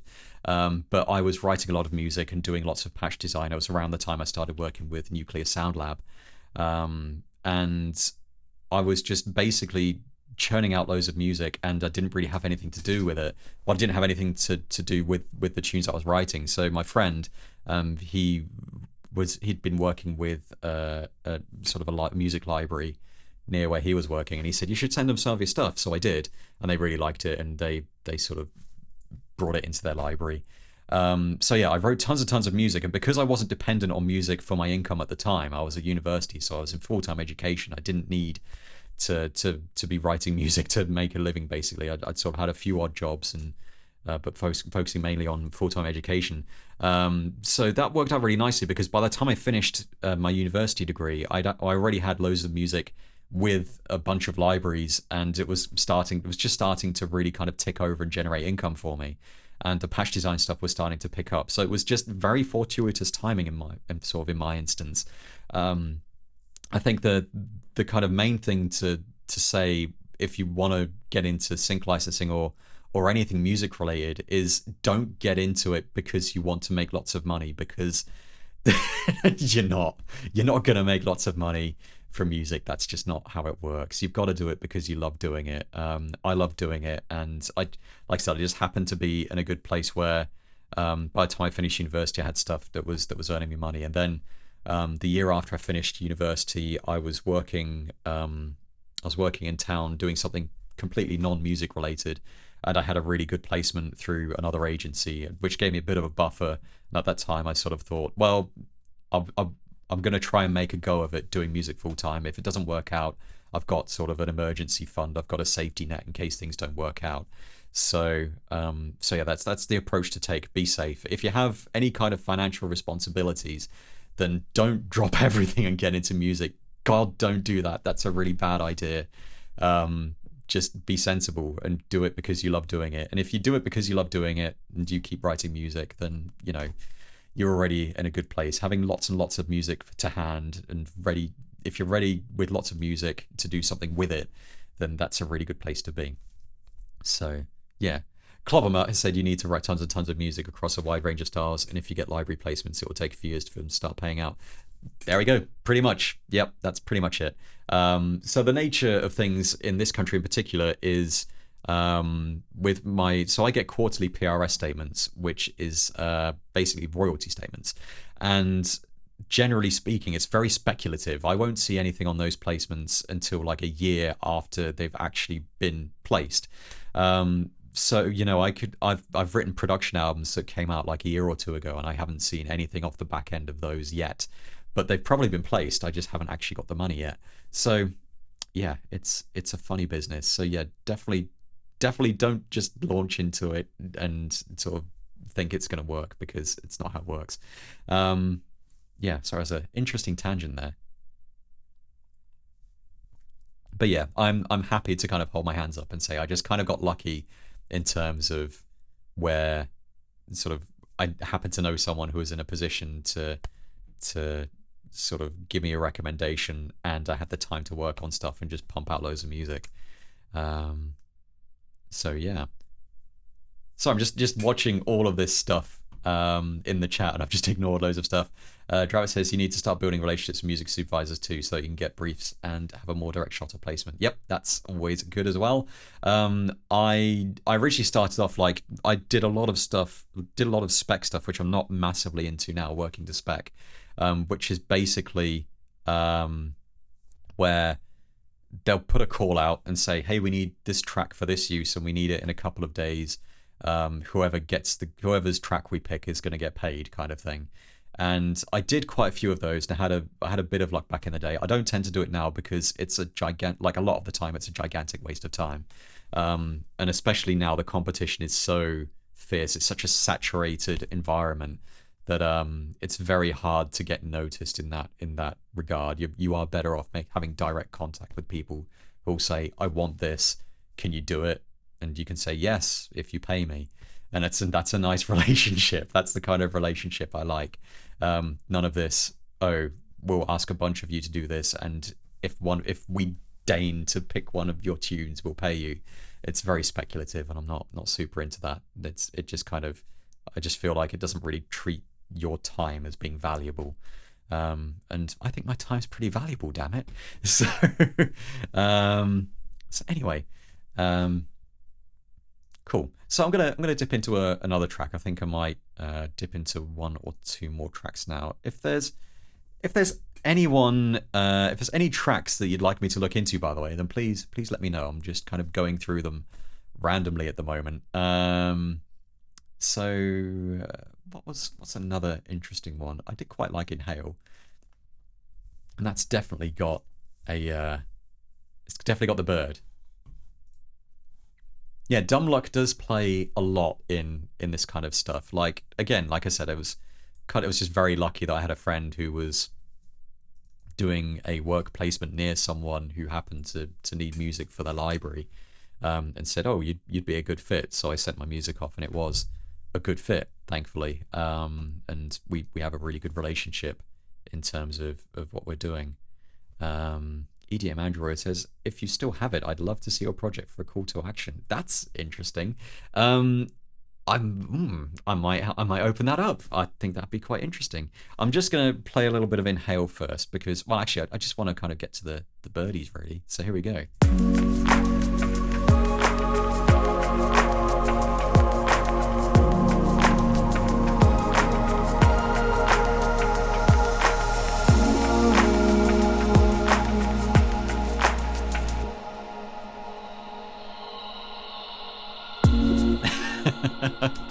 I love how that transformed completely into something else.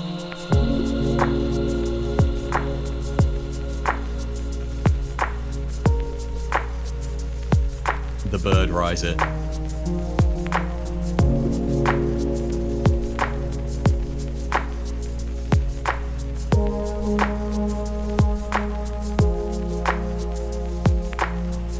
I feel like I got really lucky with those keys at the start as well.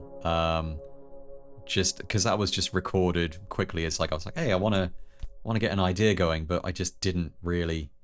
I didn't think it would just end up in the final track basically unchanged. Grab it. I got the stems for Inhale and was going to top line a vocal on it, but didn't seem appropriate to tack on something so major that wasn't on stream. If you want to, I'd love to hear it, but it's entirely up to you. I certainly won't hold it against you if you don't do it, but I, for one, would love to hear that. So yeah, no pressure, but do it. Oh, Coruscant says Cruise Control. I was actually thinking of opening that up, so let's have a look.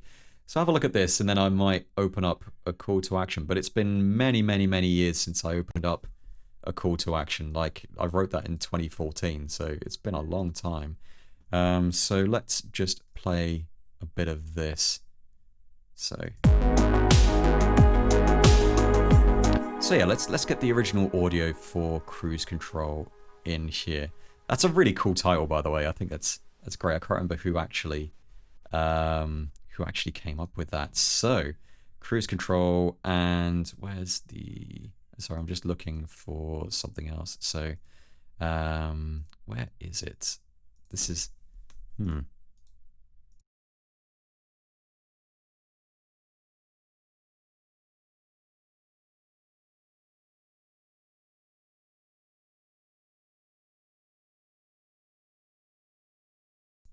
Right, there we go. Right, okay, so if I mute both of those and solo... Actually, no. So that one, and solo these two channels. Let's get some A-B action going. I do like A-B-ing stuff. It's always fun. So I'm going to play the original track first and then switch between the two.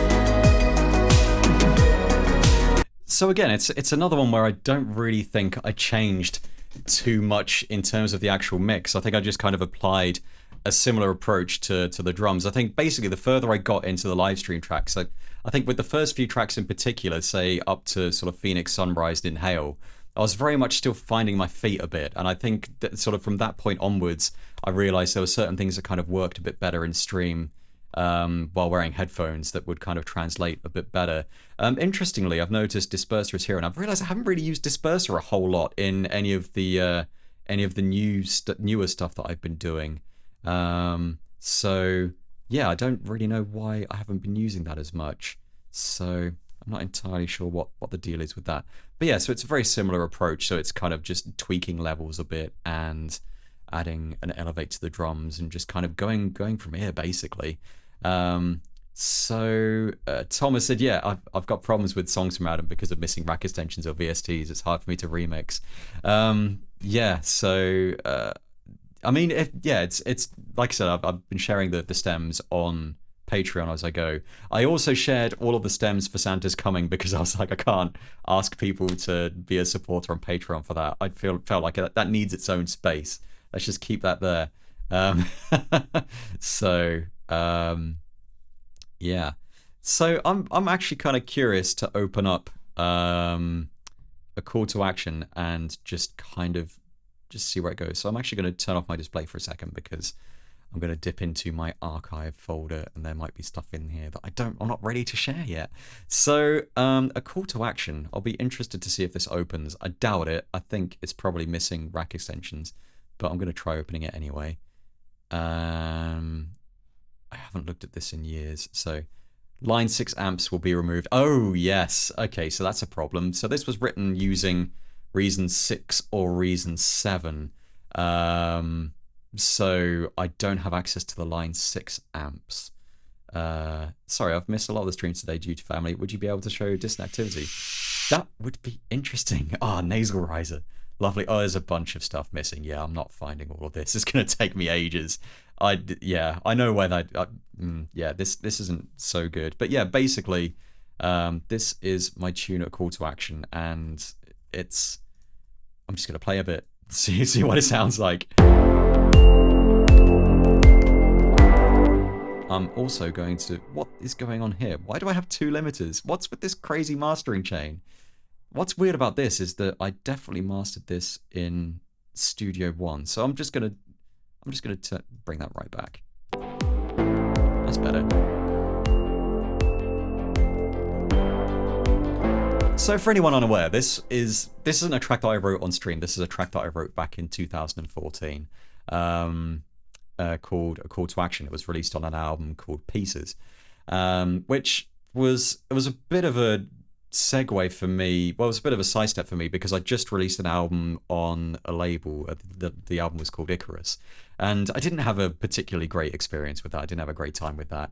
And like, I like how the album turned out. I like where it went, but just the whole process was just way it was just way overcooked, and it went on for way longer than I would have liked to. So with Pieces, I was like, okay, I'm just going to write music for the sake of it and see what happens.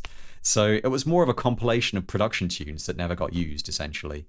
Buskin Bill says, that looks like the Dance Master Chain patch. I don't think it is. I don't even know. Yeah, I think this is my own thing, but it's just horrible. I don't understand why I've got so much stuff going on here. But I'm pretty sure I didn't use this on the actual album master. But yeah.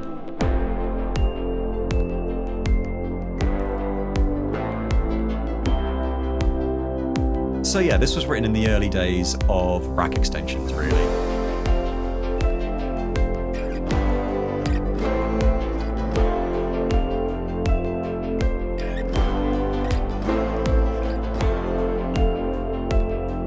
Very curious as to where that line 6 is. I don't know.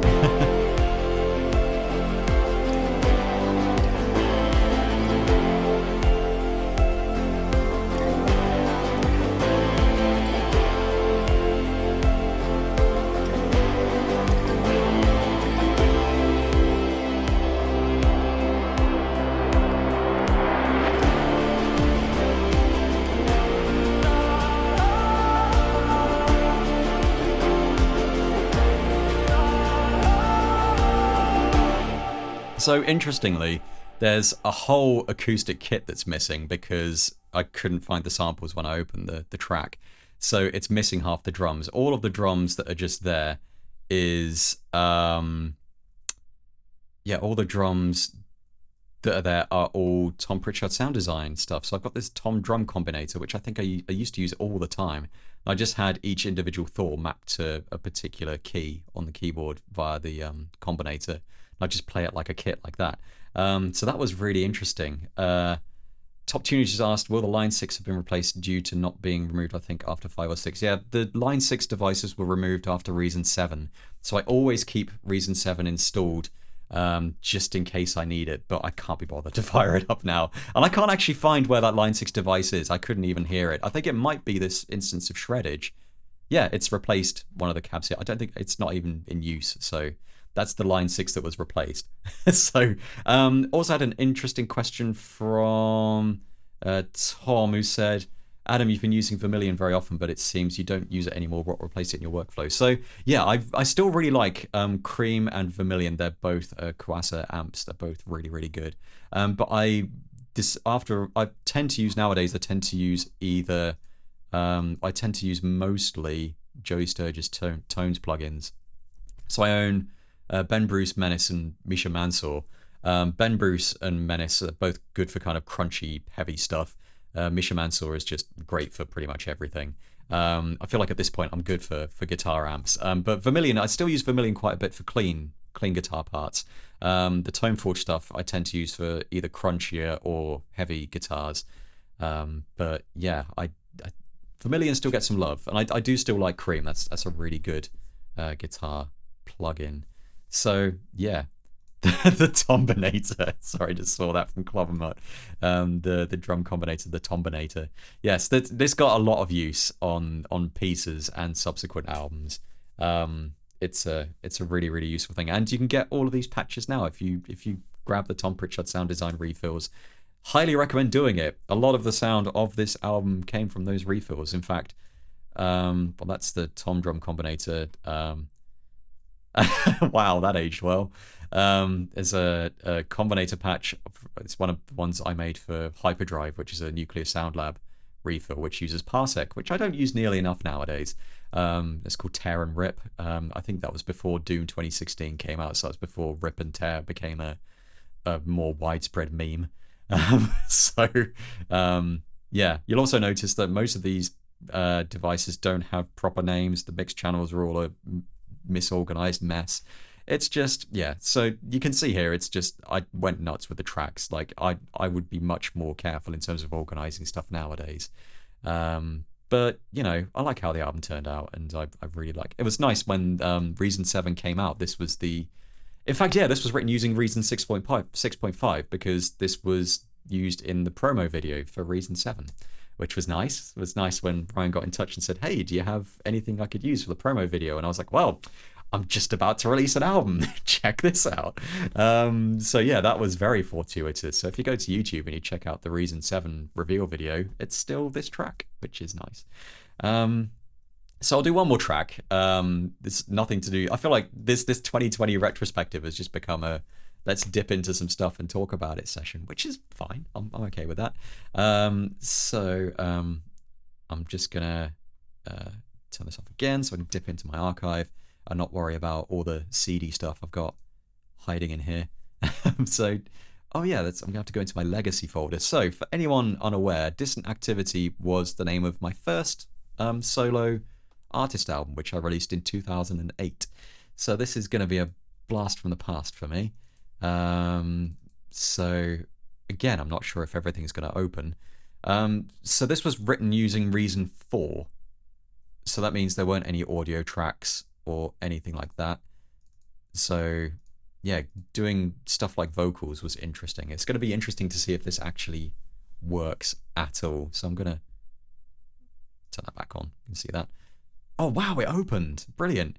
So this is actually going to be really interesting because unlike a call to action, Distant Activity did come straight out of Reason. Like the final album was literally just bounced from Reason, using only Reason devices and Reason effects. Only like last thing everything went through was the maximizer. I used the maximizer on this album. So yeah, this is really interesting. This is a track that I wrote in 2008.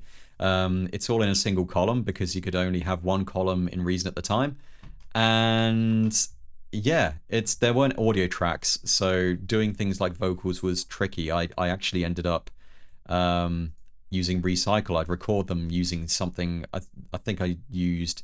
I can't remember what I used at the time, but I used something to record the vocals. Then I just recycled them, sliced them up, and brought them into Reason and processed them properly there. So I'm just going to play a little bit so you can hear it if you've never heard it before. So again, this is from 2008. I might actually dial back the maximizer a bit. Yeah.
Are turning up roses.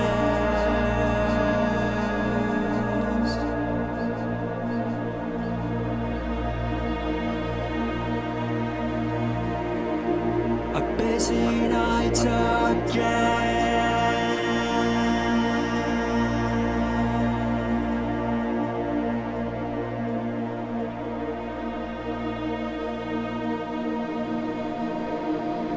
Constant shifting all around.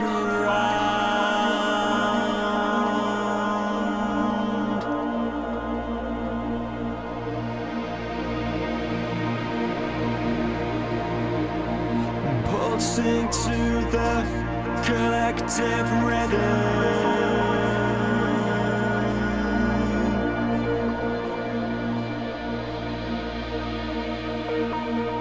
As I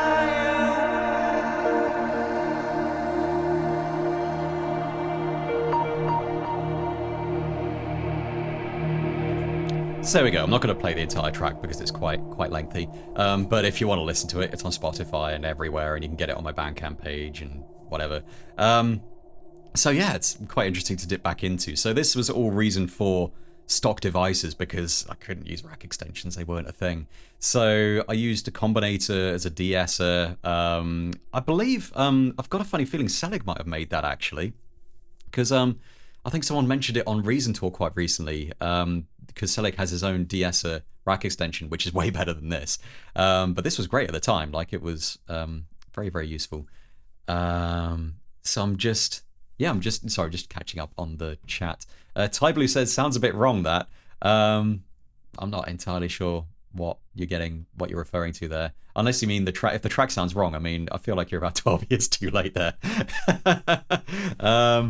Claude Mutt says, crazy to think it's well over a decade old. Yeah, it's Yeah, I think this was the first track I wrote in 2008, I think, and that was kind of where I realized that was the direction I wanted to go in with this album. So I had a lot of fun working on that, and I feel like it'd be really nice to do a retrospective on this using the era appropriate Reason, using Reason 4, Reason Thor. So yeah, yeah, it's really neat. It's also interesting to see how many people have been using version one. Well, I've been using Reason since version one. I thought I was the only old fart in that regard. So, but yeah, it's, and again, like it is a patch from Tom Pritchard. Even in my 2008 stuff, is that's the bass patch, which is actually really nice in the track. That's a Tom Pritchard patch, but a lot of this stuff is like from my early patch design stuff with Nuclear Sound Lab. So this would have been stuff I was working on at the time. Doesn't even have the refill skin applied to it yet. It was stuff that I was actively working on for Nuclear Sound Lab at the time. So it's a really interesting way of working, doing patch design for someone while using the patches in your own music. I guess it's one way of confirming that the patches you're making are actually useful, is if you're using them yourself actively as you're working on them. So yeah, there's quite a lot of stuff going on here, and it's a really old Combinator patches. So yeah, lots of Combinator and Thor and all that stuff. I also used Bitword's Wavefront refill quite a bit on this album as well, which is, it's, for the time, it was a fantastic refill. Really happy I picked that up. I don't think they're doing refills anymore, which is a bit of a shame. But yeah, I love their stuff. So yeah.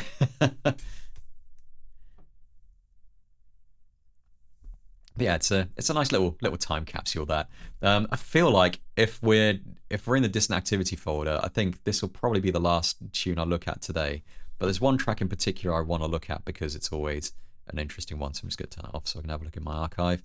And that is the second to last track on the album, and that's called Wildfire, and that is it's an instrumental track, but every time I open it up, I'm not entirely sure what's going on with it. So it's actually really interesting. So, Timscape says, I was a beta tester for it. Every tester got a free box copy. That's awesome. You're a Reason 1 beta tester. That's so cool. I was a beta tester for Reason 4, was the first one I beta tested, and I've still got the gold beta disc kicking around somewhere. I was actually living with a friend of mine at the time. I was at university, and I wasn't very good in I spoke to him about it. I wasn't very good at keeping my NDA in that regard, but we lived together. We were both studying music, so I kind of had to talk about it. But I was just like, Thor, it's amazing, like it's a game changer for me. Yeah, loved it. That beta disc. Oof. So yeah, this is Wildfire. So this is an interesting track because there's not a whole lot going on in the track, except there's tons of automation. And I remember at the time that my computer struggled with this, and it's just really funny opening it up now. My computer's like, yeah, whatever. So I say there's not a lot going on, but it is like there's 13 channels in the entire track. It's enough for one 14.2 mixer. I think that's the only one there. So, like, in terms of track counts, there's not a huge amount going on. There's strings that I brought in from, I think I used Cubase to sequence the strings here. So I probably used Cubase to record the vocals throughout the album as well. So I'm just going to play a bit of it. So it was basically using lots of weird trickery to create soundscapes out of really simple sounds for most of this track. So there's this really cool granular sampler system, which was made by Pef, Kurt Kurosaki. And I used this all over the album. It's because in Reason you didn't have a granular synth, like Grain didn't exist, and so I thought it would be really interesting. Like Pef put together this really cool granular system, which basically uses a combination of Thors and the NN90 to sort of basically trigger samples really rapidly, kind of giving a sort of granular effect. Klobmer said, I love how this started as a look back at the year, and now it's a look back through the noughties and tens. It's weird how that happened. But yeah, I feel like the whole kind of looking back at live stream stuff had run its course. So let's look at this stuff from 2008. So I'm actually just going to play a bit of this track. And again, like everything you hear on the actual album came straight out of Reason. Like this Combinator Activity Master is what I used on the entire album. So yeah, here we go.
So this is basically comb filtering the track.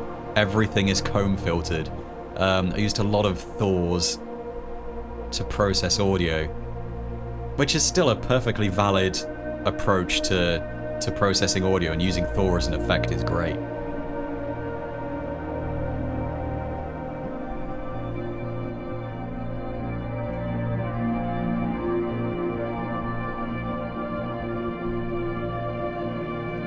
Even the strings get in on there.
Stop that there, because, you know, otherwise just end up playing the entire thing. But yeah, it's a 9.5 minute track, so it's close to the 10-minute mark.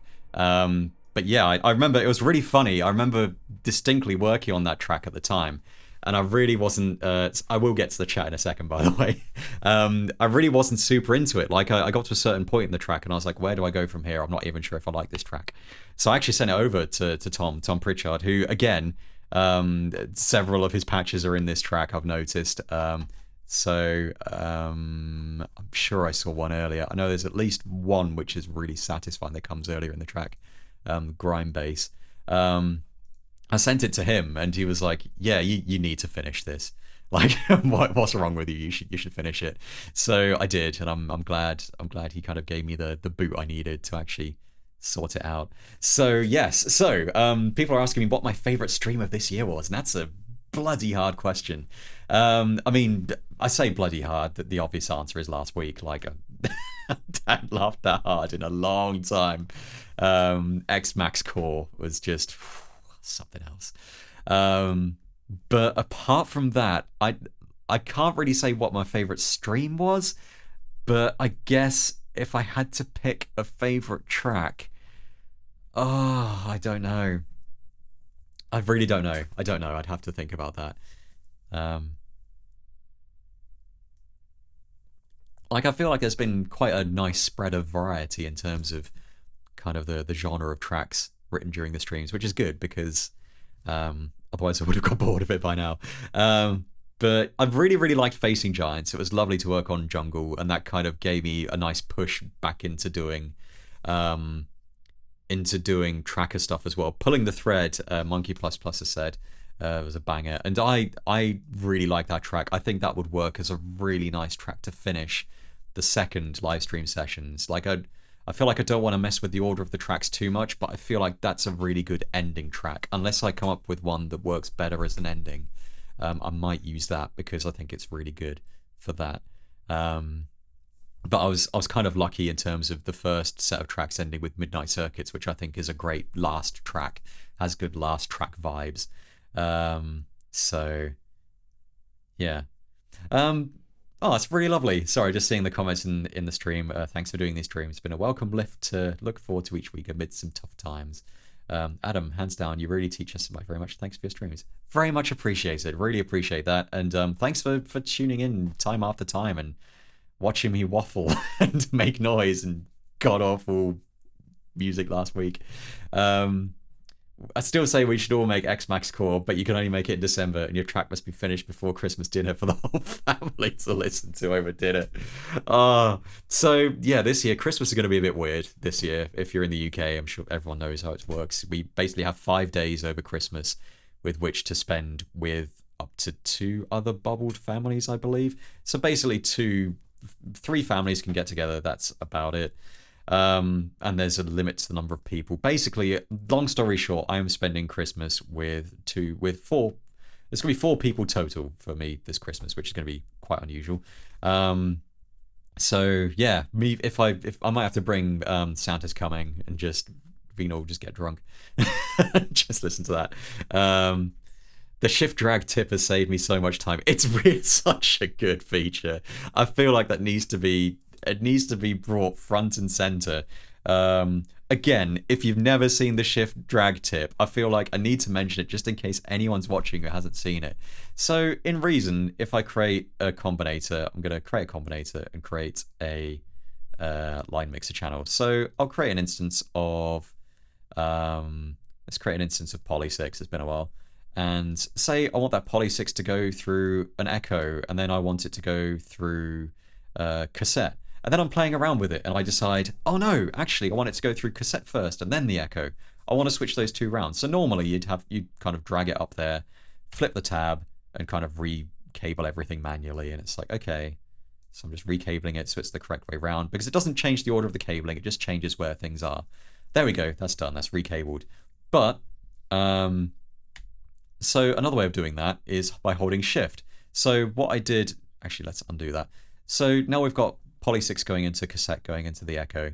Say I want to, now I'm like, oh no, actually I preferred it how it was before, and I've forgotten how to use undo. So I'm just gonna, I need to recable everything. Actually, you can just hold down shift and just drag it, drop it, let go of shift, and it will recable stuff for you automatically. And I feel like there should be an option to toggle whether that is the default behavior or not, because I use that all the time and it's really, really useful. So yeah, if you were unaware of shift drag, it's my number, I was gonna say number 1 tip, but I've had a few number 1 tips tonight. So yeah, shift scrolling. Yes, run everything through a DR1 for maximum lushness. That is absolutely the tip. So yeah. Cool. I'm probably going to leave it there, guys, because I don't really have anything else to add, and it's been a nice retrospective session. But I really appreciate you guys coming along and seeing so many familiar faces coming week after week. It kind of boggles my mind that people are choosing to spend their time with me every week, which is really neat. But yeah, really appreciate it, and I feel like that's been a lovely way to round off the year. So I probably won't be streaming again this year, and I'll be slowing things down a bit for the start of next year. But I'd love to pick things up again as the year goes on. I'm going to be very, very busy at the start of next year because I'm currently working on a Void Chapter album, among other projects. So I need to hit the ground running there. Speaking of which, if you haven't heard the Void Chapter remix of the Algorithms Floating Point yet, you should get on that because it's great. That came out earlier today. So yeah, really appreciate it, guys. Really appreciate you coming along and giving me ideas. Like, it's so much fun working on tunes with you guys, giving me ideas and suggestions as I'm going. It's just a really, really lovely way to work, and I'm really looking forward to getting the live stream sessions album out there so you can listen back to it and be like, hey, I was there when this was being put together. That was my suggestion. And yeah, I'll have to put together a very extensive thanks list. But yeah, really appreciate it. So everyone, hope everyone has an awesome Christmas or holiday or celebration of your choosing. I hope you have an awesome December and Happy New Year. So cool. See you in 2021 if I'm not back before then. But until next time, bye bye. Cheers.